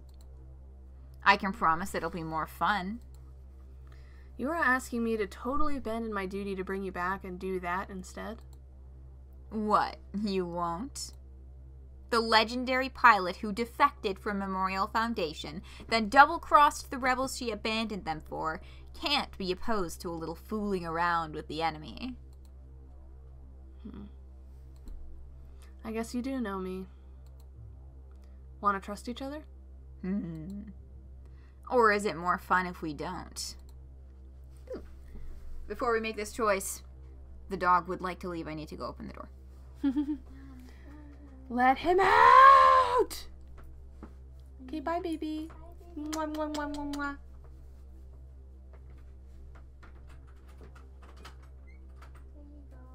As Wiedersehen. Why are you looking at me like that? I'm not coming with you. Bye. Oh my god, he just looks so fucking sad sometimes. He's got such expressive eyes. He's a good dog. Yeah. Alright, so what we have to do the Memorial Foundations. right. So it's more fun if they do. And Saturn gets embarrassed. Hee. Never forgotten. Every story told. How was that? Did it hurt? It's just weird. It's weirder that it doesn't hurt. It's easier for Luna-Terra to cut through the malleable flesh of the string of pearls directly than untangle her from the wrapper. The flesh reforms quickly, so she has to work patiently. String of pearls might be impossible to destroy. Even if Saturn can't land a hit, Luna-Terra feels like somehow she's the one who got lucky. If just this hurt, you'd never be able to fight. Your brain is giving you more nuanced information. You're very sensitive. Lucky. You'll get used to it. If you are serious about next time, think of yourself as something a little bigger. I like that. Being big. I'm glad I trusted you. Stop shaking then. Or ask me to go easier. Just a little easier. This is so horny. I know! The fact that they do knife play on the first date. Of course. Do you remember me yet? I thought you'd remember the name I thought you remember the name of at least some of the girls you've made out with in supply closets. Oh ho ho. Your face. Just kidding, but sorry, it was worth it. You weren't kidding about still being dangerous. Every LT headlights moment is... Yeah, the fucking eyes bugging out of her head like, oh my god, I made out with you and I don't remember you. But she lied. Classic Saturn. Mind games. Every pilot knows you. By both of your reputations. You're definitely Saturn, because no one hated me as much as you. So now I'm curious of why you don't anymore. If I tell you, you'll owe me extra. So save it for the next time you catch me. Well, I'll just have to catch you again quick. All free. Now get out before someone catches us. Ooh. Combat style, untouchable sniper and saboteur, nicknamed the Ghost. Texting style, nicknamed the Ghost for a second reason. That's funny. Yeah. Memorial Foundation. Okay. Oh boy, more of this. Excited to be out in the field again, doing important work? We're a long way from anything important out here, I can't help but notice. You think Command wants you as far away from them as they can get you? What makes you think that? That you said it. That Command is my ex, and that I did once double-cross the Memorial Foundation. In that case, you should be happy you're in the field at all, and not in a brig or in the process of being shipped back to Earth. Well, I am. I'm so thankful I don't need to be lied to about my work being important.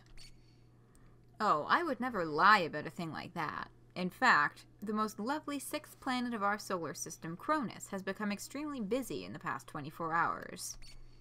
A major leak out of celestial mechanics has revealed they're finishing a prototype here, and Cradle's Graces knows about it too. Apparently, the Hellion responsible for the Hellion. leak... I was mid-sentence. Mm-hmm.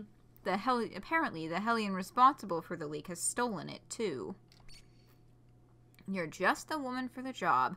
Reining in incorrigible pilots is your specialty. Let's see if that power can be used for good for once. Europa, please leave some of me left to fight the enemy. Don't shoot me down before the mission starts. Was I too mean? I would prefer direct combat any day. Well, let me tell you something nice then. That Cradle's Graces superweapon, your favorite, has been spotted in the system. My favorite? What do you mean? Don't play dumb. You make that same face whenever Crunmacula is spotted. It's the biggest mystery of their side, and one of the only reasons Cradle Graces hasn't collapsed by now. The Crunmacula's power is unreal. It's far stronger in reality than anything could possibly have been projected from its original schematics. Its capabilities seem endless and impossible to counter or predict. Predict or counter. And no one knows who the pilot is. The list of people who could pilot something like that is very short, however. Maybe it's someone you know? Worried I might double-cross you again? I'm not with Cradle's Graces anymore for a reason. Oh, I just never trust you when girls are involved. Fucking gay ass. Oh, and that's the end. Nice. Final word. You fucking gay ass. Fucking lesbian. Fucking lesbian. Okay, 2 new things. First generation pilot candidate interviews, origin leaked data packets, author space program intake archives. Why do you want to go to space? I want a new start. In what sense? To get rid of this weight. We are required to make it clear that the purpose of the program is not to leave Earth, but to expand it. The weight will follow you. But will it weigh differently? Please explain what you mean about what you said previously. About what? What do you mean when you say you don't want to be me? I don't know how else to say it. Isn't it obvious? Who would want to be this? I don't understand what you see that is wrong with you. I do. Aha. You are saying that you, as you are, the person who you are, doesn't want to be you? Yes. Then you aren't that person. But that person weighs on me. So you would like to have the weight of being this other person that you are not. You would like that removed? Yes. Please. That may be possible. Interesting. That person weighs on me. Yeah, when the very trans sounding stuff came up, and the last thing I first thought was Mercury, but Luna-Terra also, and like this, and the thing with Pluto erasing her old name from existence, and like all this kind of stuff. Very transgender. Subject: Pilot Program Progress.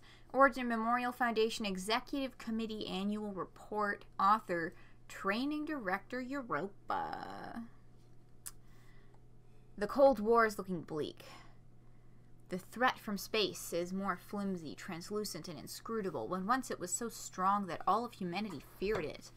Existential threats on Earth are more pernicious than ever, and the Scouts are not keeping up. It has become difficult to argue against the possibility that the Scouting program has done more harm than good, and that goes just as much, if not more so, for the pilot program. Historically, death has always invited the enemy here in its greatest strength. Humans can't resist killing each other long enough to protect themselves from the existential threat. It's easy to make this argument, but we have had little success with it. No matter how celebrated the slogan is, and no matter how many governments and leaders profess to live by it, the simple fact remains. The existential threat can never be as powerful as we are. Humans will always pose a greater threat to other humans than the existential threat will. It will always be easier for humanity to eliminate the threat by killing their own than by fighting the threat directly.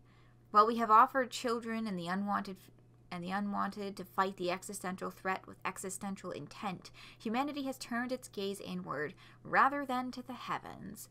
Not even strong enough to pierce the atmosphere without burning, the existential threat can no longer be labeled as such. For these reasons, we accept the decision to decommission the Memorial Foundation space program. Interesting. So, yeah, because, like, the existential threat that they're fighting is... by definition, unknowable. By definition, unknowable. It's counter to their culture. It's not physically tangible. Yeah. So, where's that line? Humans will always pose a greater threat to other humans than the existential threat. It will always be easier for humanity to eliminate the threat by killing their own than by fighting the threat directly. Yeah. Mm-hmm. Yep. You know, all these groups taken... There's, yeah. God. So this Saturday, for the second time now, there's a hate group in Canada that's staging nationwide protests against sexual orientation and gender identity information in curriculums, in the school curriculums.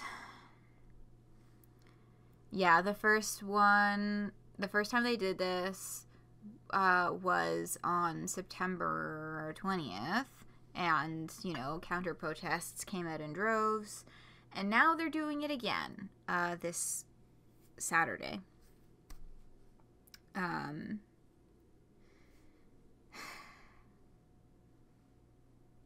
So, once again, counter protests will be out in droves, I'm sure. Mm-hmm. But yeah, that's a little bit about how that sort of thing is going in Canada, because every single widely accessed news source is fucking American. That's how that's going. Woo. Yeah. One step forward, two steps back. Yeah, because it's that, and then it's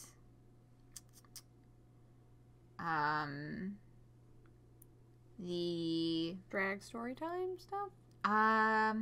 That's also in the States. I'm thinking legislation about pronouns and chosen names and pronouns in schools. There's I need to read up on this again, because now I don't remember exactly which provinces it is, but it's like one or two of the East Coast provinces and one or two of the Prairie provinces they're considering passing legislation that teachers will be legally obligated to tell parents if their child is using a different name or pronoun, wants to use a different name or pronoun at school, and legally obligated to get that permission from the parents to use it before doing so. Hate that. Yeah. I hate that they are already successful in some U.S. states. Less successful than they'd like to be due to good judges actually pumping the brakes on shit.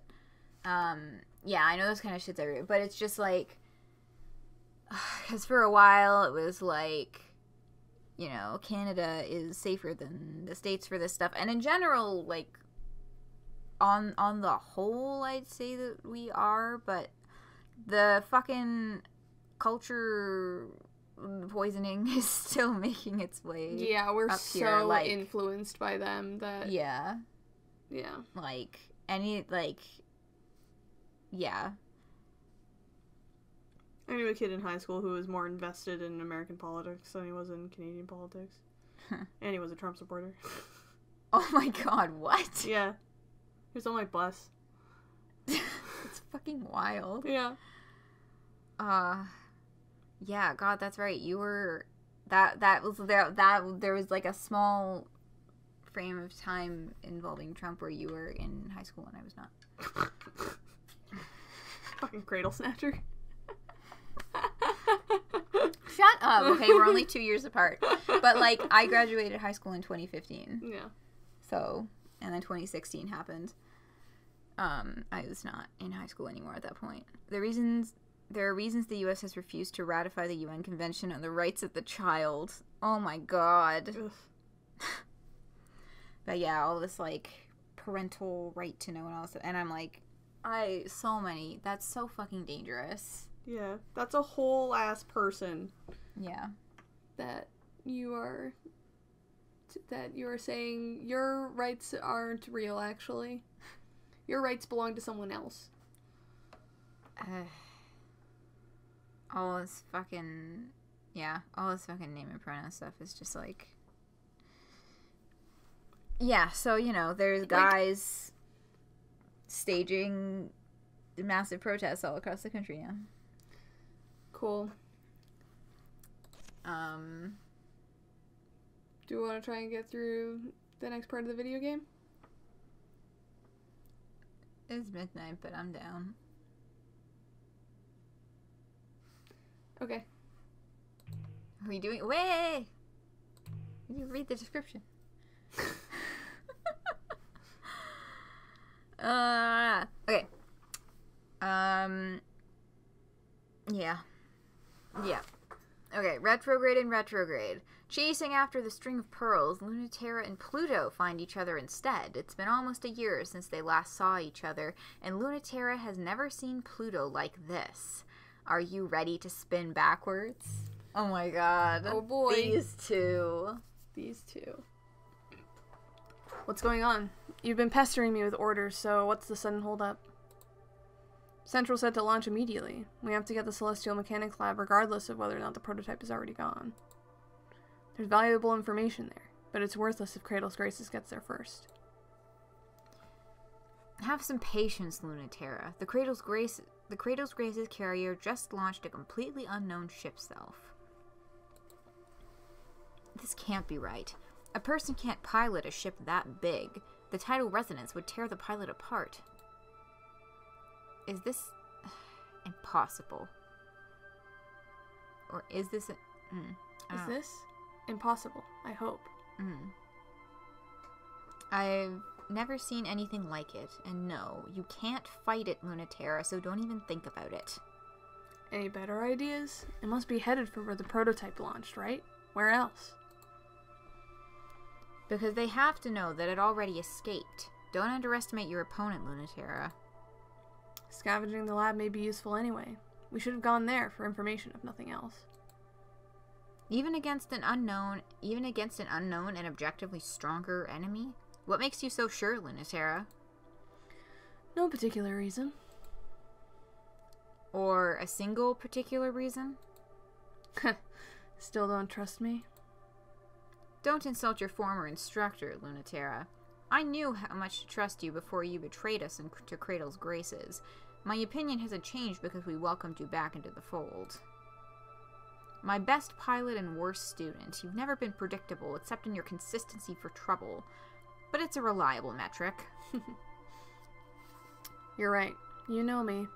So if you're worried, don't have to let me free rein like this. Since you were a kid, from your earliest academy days, you've never been able to look into my eyes and lie. You only got away with anything by keeping your mouth shut. Very unlike Pluto, the hope of Cradle's graces. She could lie right to my face with a smile if she thought it was for the best. Pluto exceeded the wildest expectations of the pilot program, so much so that it was decommissioned in part because of her. If Celestial Mechanics has successfully built a monster that can withstand her, this engagement will end in disaster. And that much is more terrifying than this machine you're so eager to fight. That concerns me far more than you betraying us, or fighting a battle you can't possibly win. I don't think any of you really understood what you were doing. Pluto is unreal. She's far more overwhelming than any of you understood. If that ship is unworthy of Pluto, it's going to be torn apart under the pressure of her, not the other way around. Pluto is the only real human being. No wonder she feels so alien when she looks at us. You want me to let you take an impossibly dangerous mission because you think you can save our enemy? What can I say to that? Maybe she'll teach you a lesson I can't. The only real human being. Yeah, I'm obsessed with that. Like waking up underwater to the wet burn of your lungs' desperation for air. Like floating untethered in space, unable to move under your own power. Losing the security of gravity is like being naked in space. Gravity is necessary for human life in space. Gravity is necessary for unrestricted movement in space. Can't have one without the other. The force that binds your existence together, the force that shapes foreign bodies, pure agency. Gravity is necessary not just to live in space, but to be human in space. That's the right feeling to have about Pluto. Yeah. I know. But being human is a little harder for Pluto, so she has to work for it. The tidal forces of her spacefaring body, the Krun macula, are as strong as she believes and as weak as she feels. And Luna-Terra needs to make sure all the calculations are in order. Everything in her ship operates manually. She's just been at it long enough that it feels like a second skin. The jolt of nostalgia interrupts Luna-Terra's mental math. She forgets to carry the one. It interrupts Pluto's focus, and she has a moment where she's not invincible. Close enough to touch the surface of the moon lab, Luna-Terra is seen and known by Pluto, and they are suddenly falling down the well of too late and nothing you can do. I knew it. Warning, gravitational interference. It's important to get a grip. Knowing that there's nothing you can do is something Pluto considers freeing and Luna-Terra considers exciting. Feeling doomed is clear permission to do whatever. As soon as Merecrisium is through the cloud cover, she fires solid light into the remains of the Celestial Mechanics lab and chases it through the wound. The lab was recently damaged by the illegal launch of a hijacked ship, but that damage is barely noticeable compared to the massive hole left by a much, much larger ship crashing through. Luna-Terra acts fast under pressure. If there's no point in hiding, there's no point in stopping. It's true. Luna-Terra is living on the whim of the Krun macula, which can probably do whatever to her at any time. If she can't run away, she wants to make the first move. It's the sort of thing that makes a lot of sense if you think about it, and no sense at all if you think a little more. But that's Luna-Terra, isn't it? She's betting you'll think too much or not enough. Against Pluto, is that really such a good idea?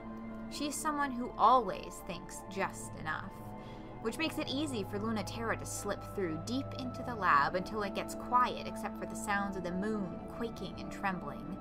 After almost a year, the dread and thrill is way too much to slow down and start talking. That's what the arrow flying into Pluto's gravity well is saying. Who will make the first move? When Luna-Terra punctures the last armor layer and opens up the terminal cavern, light spills out, and screaming sound, because the Krun macula is peeling the lab and most of the moon inside out with the forces of its own tides. It's not something that's impossible or anything, it's just something that's only possible in theory, which is still terrifying. More terrifying. And more terrifying than that power is Pluto's finesse.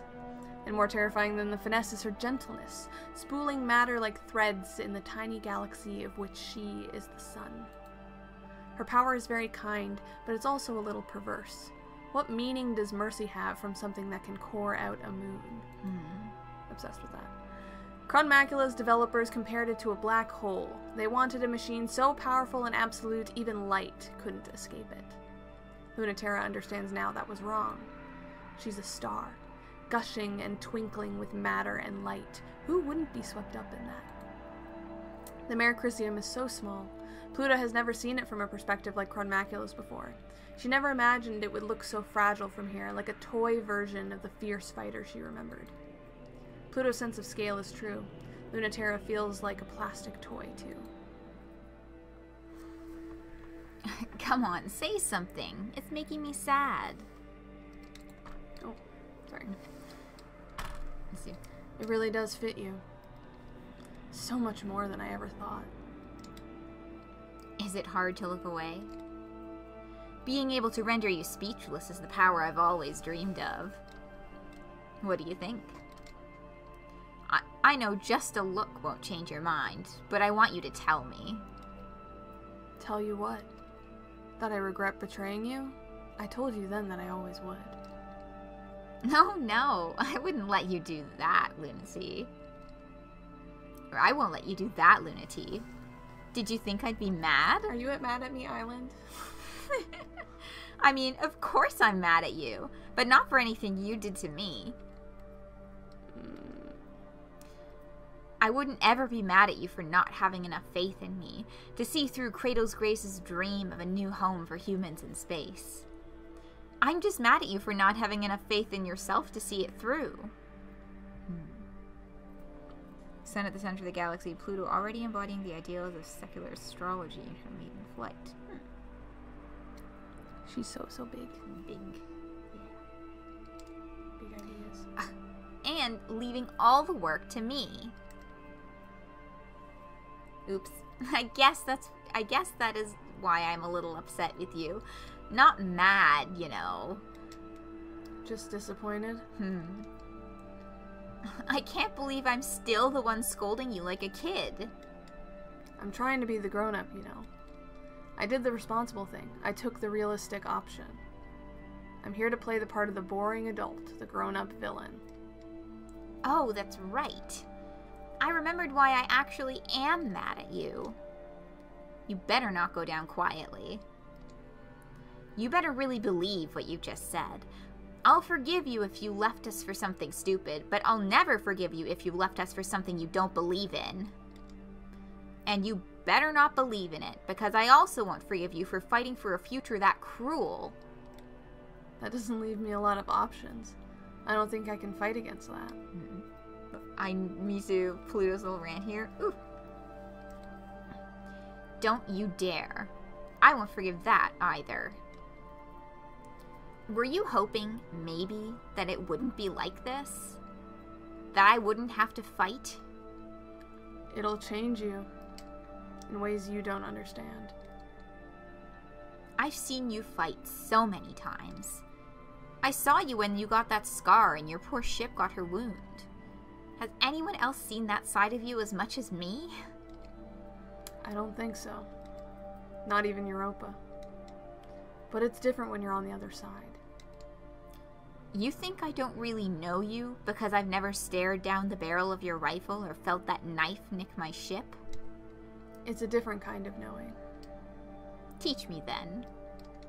Or I'll teach you. So Luna-Terra gets schooled. Yeah. Luna-Terra gets schooled. Thankful for our Kratos Graces. As soon as Pluto blinks, that's the moment Merecrisium attacks. A little out of fear, mostly out of awe. It's a confused move, the first move, which is so unlike her. So unlike her that it nearly takes Chronmacula by surprise. All matter parts along the vectors of inertia that Pluto has set, but these bullets stubbornly curve, bury into her flank, and sting with a sharp and subtle gravity of their own. Ow.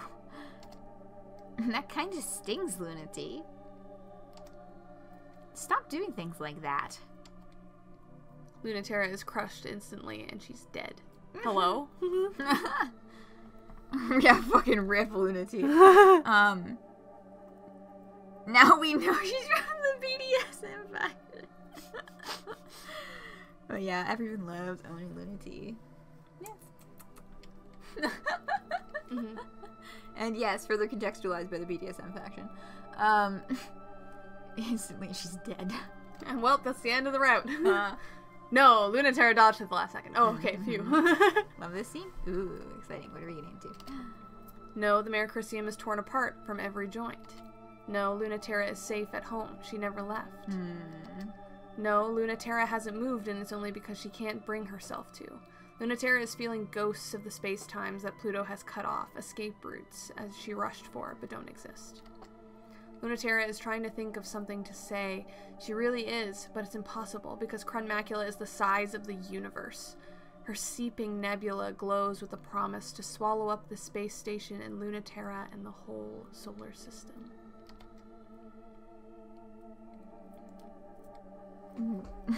Modded To crash on Crash purpose on while the purpose. person actually click past crushes Celia and she's dead. That would be funny.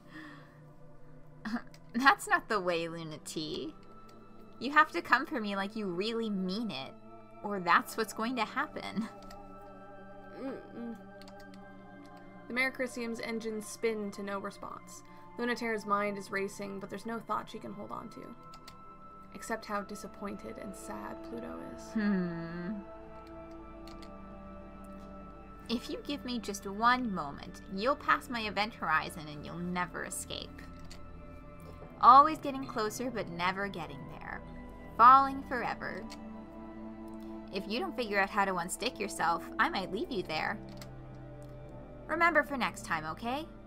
Don't keep breaking my heart. The Mericrisium plummets and the Crunmacula rises up, exiting the moon like a shooting star, tearing the lab up into space with her. Damn. Ever since the day Mars began, Mars has been doomed. No, there will never be a planet Mars. That's a name reserved for places where human life, gravity, and culture reign. This is just bitter Aries. But like the stingy, inedible weeds... But like the stringy, inedible weeds that grow when nothing else does, Cradle's Graces is dug in, and we can't get them out. The colonies are wrecked, the terraforming engines are broken, the gravity furnaces are out of control. There's no resources left on this planet, no strategic value. This planet doesn't even exist. It is an inert rock. There's no point in fighting. There's no need to fight. Ship selves can't keep you alive alone forever, and even if that was the case, we could leave tomorrow and claim victory. Most of the Memorial Foundation NSES fleet already did. That's why there's barely any of us left, and why we can't get them out. What? Why don't I go home too? And leave all those idiots to just fucking die on a rock? Who do you think we're doing this for? External communication sent on August 31st, 1978 by Memorial Foundation troops.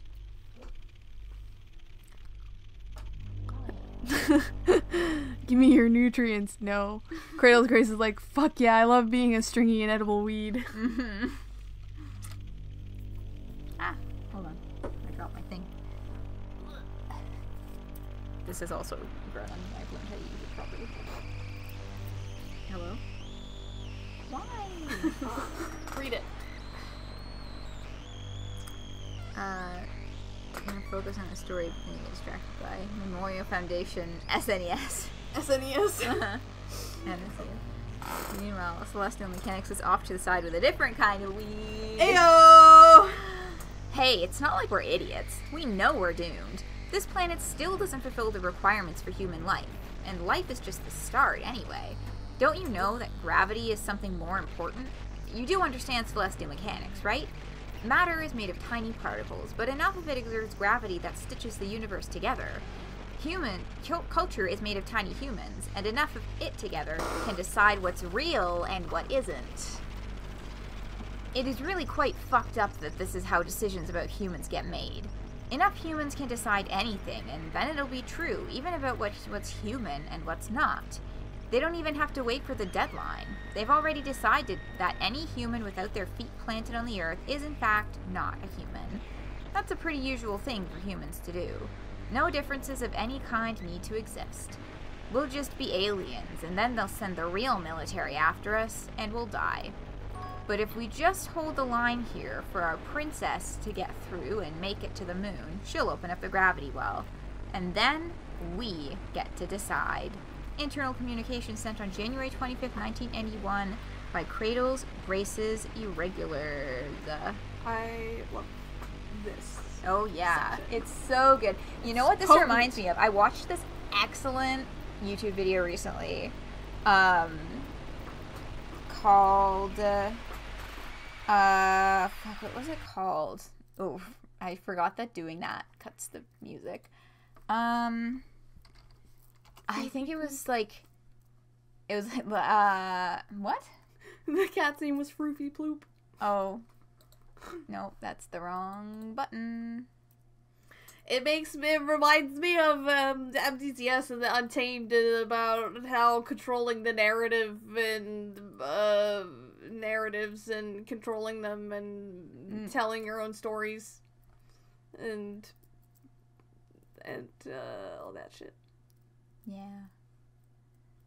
I'll put the link in chat and in the YouTube description, but it's TikTok gave me autism, the politics of self-diagnosis. And because what reminded me of that in particular is this talking about hello? Why did that not copy properly? Oh, give me a minute. Hold on. Copy link. Paste. Yeah, it was the line about like enough humans can decide anything and then it'll be true even about what's human and what's not. Because what that video talks a lot about is the implication of like self-diagnosis being invalid, kind of being that like psychologists and psychiatrists control what we are seeing as like real. Yeah. In that sense. Okay. He explains it much better, and there's a lot of like history and science and like Cited sources. philosophy and citations, and yeah, it's about an hour long. But yeah, maybe I'll check it out. it was good. I thought that it was a very interesting read, watch.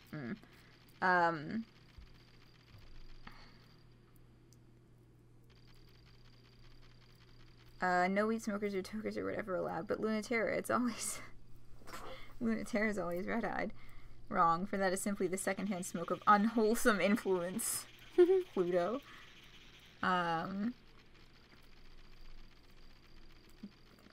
Girl, just because she smokes weed doesn't mean she's an entirely separate category. God. Glad Venus is fighting for celestial mechanics and learning her truth as a woman. Her ship self smells like weed, and whenever I told her to air it out, she'd call my dad. The fuck? Yeah. Yeah, so yeah. This is good. This is good. This is good. It's morning on Aries, but what's time in space? If we can get our capital ship launched and refueled and the prototype retrofitted with the final equipment, we'll have everything in place. Keep out of the canyons of Mars, where Cradles, Graces, and Memorial Foundation are bickering. Hold the city ruins against invading troops, and make sure no one tries to set the oxygen ocean on fire while we refuel. It's a pretty thankless job. But me, I can't wait to see what happens. This is the most exciting space has ever been. Before we got here, this was a dead rock. But the best we could have ever hoped for was Earth in a different place. Who needs that? Far in the distance, the moon's gravity well shines. If no one controls it before the deadline is up, Earth will take drastic steps to ensure that humanity is not divided. What they're afraid of happening, we will ensure that it happens. We'll finally have something alien in space. Private communication sent on January 26, 1981 by a celestial mechanics researcher. We'll finally have something alien in space. Yeah. Day 3. And that'll do us for... Or should we do this report? We need to do this report because I can't save the game Fair until enough. we finish Alright. it. Receiving report. Alert. Report not accepted. 2. Errors detected. Error 1. A failure to explain why Celestial Mechanics' ship self-string of pearls was not successfully apprehended. Error 2. A failure to explain why Cradle's Grace's ship self-crun macula was not successfully incapacitated. Please correct errors before proceeding. Resubmit. Warning. No corrections submitted. Force resubmit. Generating new assignments. Penalty assessment. Sniper duty. Planet Ares. Currently. Assignment. What did I say? Assessment. Penalty assignment. Sniper duty. Planet Ares. Currently held by Cradle's Graces. Purpose: preventing Celestial Mechanics refueling and egress. Penalty assignment. Sniper duty. Cradle's Graces held Planet Ares. Purpose: top secret. Take out Cradle's Graces prototype Crun Macula on research assignment in Cradle's Graces territory. Penalty assignments cannot be refused. Indicate you have understood new orders. Yes. Ready for gravitational catapult. Prepare launch to inner solar system. Bow, bow, bow, bow. Bow, bow, bow, bow, bow.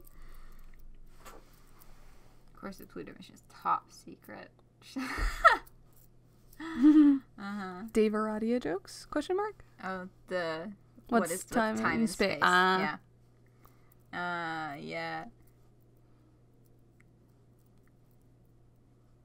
The time skip sketches. I see. Cool. Cool. We did it. Yeah. Yeah. Now we save it and we listen to Eurydice.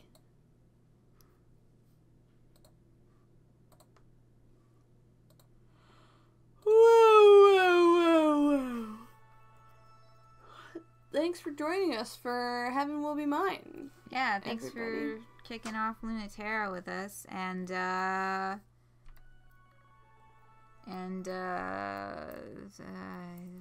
we'll continue At another time. Yeah. As opposed to Bottom Secret. Verse us.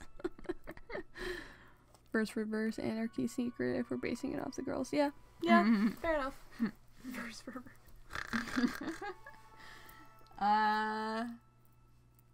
Knife play on the first day. Knife play on the very thing. Yeah, so we'll try and get back to this in a reasonable amount of time. No promises. Yeah, oh my god, I have a job interview tomorrow. Because I was, your work schedule is about to get fuller. Yeah. Which was part of the reason that we were like, we gotta do this now. Yeah. And I hopefully am gonna have a job after tomorrow or before the end of the month. The position that I'm interviewing for tomorrow is still part-time. But it's evening and weekend hours, so it might affect stream schedule. So,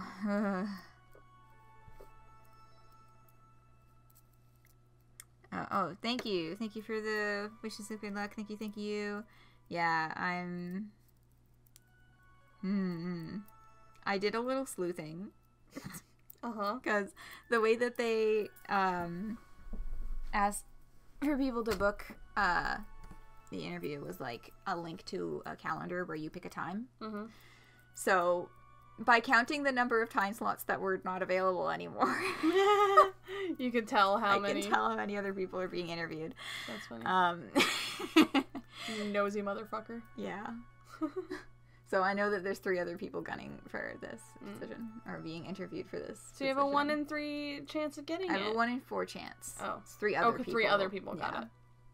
I have a 1 in 4. 25%. That's not bad. Not bad, but we'll see. Fingers crossed. Because you're super qualified for this one, right? This is the one that's like wants your degree that you have. I mean, no, this isn't. This is an entry level position. Oh, okay. But my useless degree would actually not be useless in this position. Heyo. So, you're gonna do great. Oh, you didn't talk about that funny thing that happened earlier. Oh my god, that's so right. I forgot to talk about this funny thing that happened to me earlier. So I got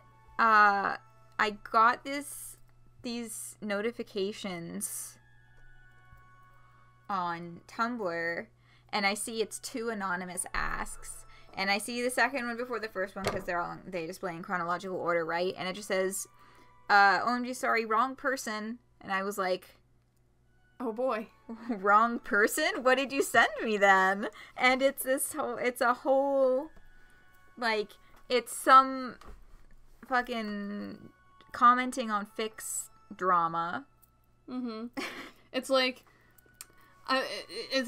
I'm a fan of your work, and I'm always not. I don't want to, but I'm always nervous to comment. And I saw that you were rude to someone who commented in Spanish, and I wanted to let you know that I didn't like that. and like, yeah, thanks for confirming my fears and discouraging anyone who is nervous about leaving comments on fics. I'm just like, well, clearly you're not that nervous because you sent that person an anonymous ask. Yes, I am the wrong person. Yeah, what the fuck is going on here? You don't publish fics. I don't.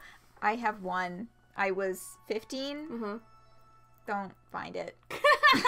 Pretty sure I read it. Oh yeah, you probably have. I probably would have shown that to you. It's not bad or anything special, really. But anyway, it's very short. It's very short. But I was like, okay, you're right. I am the wrong person. Also, what the fuck is going on here? So I'm just gonna like, I'm not gonna publish them. I'm just gonna keep those in my inbox on Tumblr, like a fun little keepsake just for me. Because I think that's really funny. And, like, shout out to whoever sent those to me. I think that's hilarious. And thank you for making my evening. For clarifying that you were, in fact, not the intended recipient. Yeah, and the realization. Yeah, yeah, I'm not sure how that mix-up happened, but something got mixed up there. Anyway, that was funny. That happened today. That was supposed to be a part of pre-stream, but I just kind of forgot to talk about it. But yeah, that's all for today. We'll figure out when we'll do the next one, hopefully soonish. Definitely sooner than the one before this.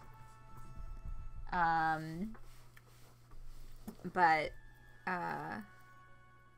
thanks for joining us, everybody. Yeah. I hope that you have a good night, a good rest of your week. It's Wednesday, my dudes.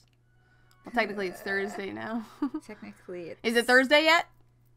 It is. Ayo!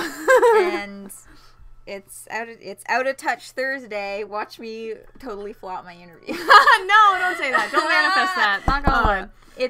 It's online, so I get to have notes on my computer screen. Yeah, there you go. Cheat codes. I need to make a cheat sheet for myself tomorrow, now that I get to have Speaking one. of Thursdays, I don't know if anybody in this chat is big on Critical Role, but the live stream, the live show that's happening on the 26th, and it's good. Their live show is in the UK, I think, but they're like streaming it to movie theater. They're showing it in movie theaters across Canada and the States. I'm going to see that. We're going together to see that. I will be joining you. Yes. Yeah. It's a Mighty Nine reunion! It's like 5.5 hours. Oh, you're talking about the UK time. Gotcha. Yeah. Mighty Nine. I'm so excited for that, for Mighty Nine to get animated. It's gonna be good. Yeah. You're making excited faces. Yes, I'm excited about it. Yeah. So, well, they can't see your excited faces, so I'm describing them. All right, let's go to bed. Okay. Or at the very least, let's end stream. Yeah. Because I'm not ready for bed. My clock has gotten so upside down with no schedule. I'm pretty sick of having nothing happening ever lately. So that would be an additional bonus of getting a job, aside from, you know, having an income. I'm getting pretty sick of having absolutely nothing happening ever. You should go for walks more. That- You should strive to get up, have breakfast before a certain time, and then go for a walk before noon. Look, there's just fundamental realities about how I biologically exist, and one of them is that I have for my entire life never, ever been a morning person. And, like, not a morning person. I like being up in the mornings, actually. I like the sun. Mm-hmm. My sleep cycle is bad. Like, I've just always had a really, really, really difficult time with getting up in the morning. That's fair. And I would love to just... I can't really... I manufactured myself into not being a morning person for... I don't know if trauma is the correct word, but, like... for reasons... For unhealthy reasons. Let's say. Avoidance reasons. Yeah. Yeah. Question. Yeah. Don't worry about it. I'm better now. Maladaptive coping mechanism. Yes, maladaptive coping mechanism. That I would say that is. Yeah. Yeah. Yeah. That was the reason. Yeah. I feel like I function better. I still think you can go for walks when you get up, though. I mean, even if you can't do it before noon, maybe. you just need to take more. You just need to get outside more. Touch grass. Touch a tree. I go for walks. Listen to birds. Take your dog out. I go with my mom and the dog on when she asks if I would like to come with her. The thing about taking the dog by myself is that he is very strong. He's very strong, and he's rowdy, and we're working on it. And he's heavier than you. But he's not heavier than me. He's only like 70, 75 pounds. Oh, okay. Which is not heavier than me. But he's almost as big as you. I mean, if he were to stand on his back 2 legs, he might be maybe a few inches shorter than me, yes. Yeah. But, yeah, midnight walks. Yeah, I mean, would I feel safe in my neighborhood at super late at night? Probably. I feel like I'm in an okay area for that. But I still might not. Sorry, my parents would not like that. Sorry, I chuckled at that because I was remembering when I lived in Toronto and walked around in Toronto at night by myself. Oh yeah, like I've walked around downtown late at night, like after events to get home, and taken the subway late at night, which my mom's always worried me going out like, for it's fine for like 11 p.m. subway sub around the corner to the one like place that's like open to midnight. The subway sub place that's open to midnight. Anyway, let's listen to Good Riddance. The sun definitely hates you specifically. I'm so sorry that the sun hates you specifically. I have a really big sun hat that I like to wear. But yeah. Oh yeah, that's right. The sun does kind of hate me too. Like, because of my other medical stuff, but not as much as other things. Wish you felt safe enough to walk at night there. Yeah. Because there's like no one around. I know. I love that too. I do. Oh my god, I'm having a moment. I'm remembering very specifically. This was like late 2020 or maybe 2021.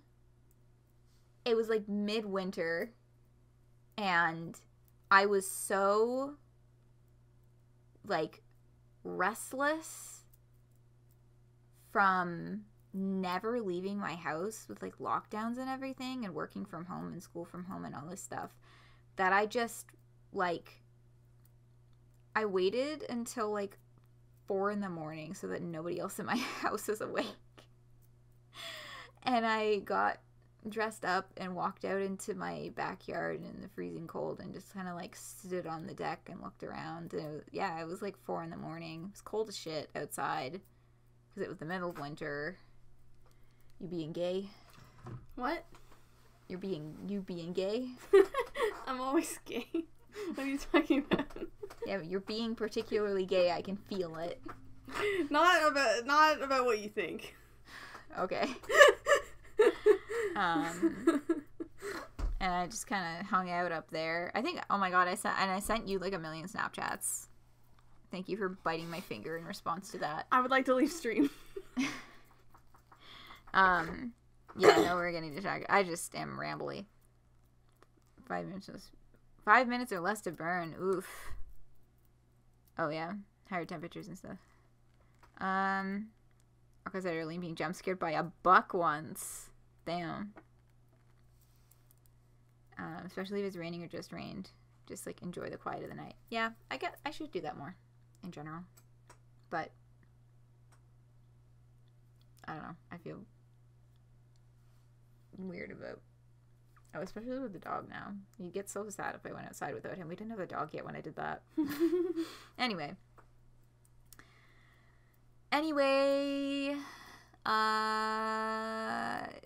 yeah, let's go. Yeah.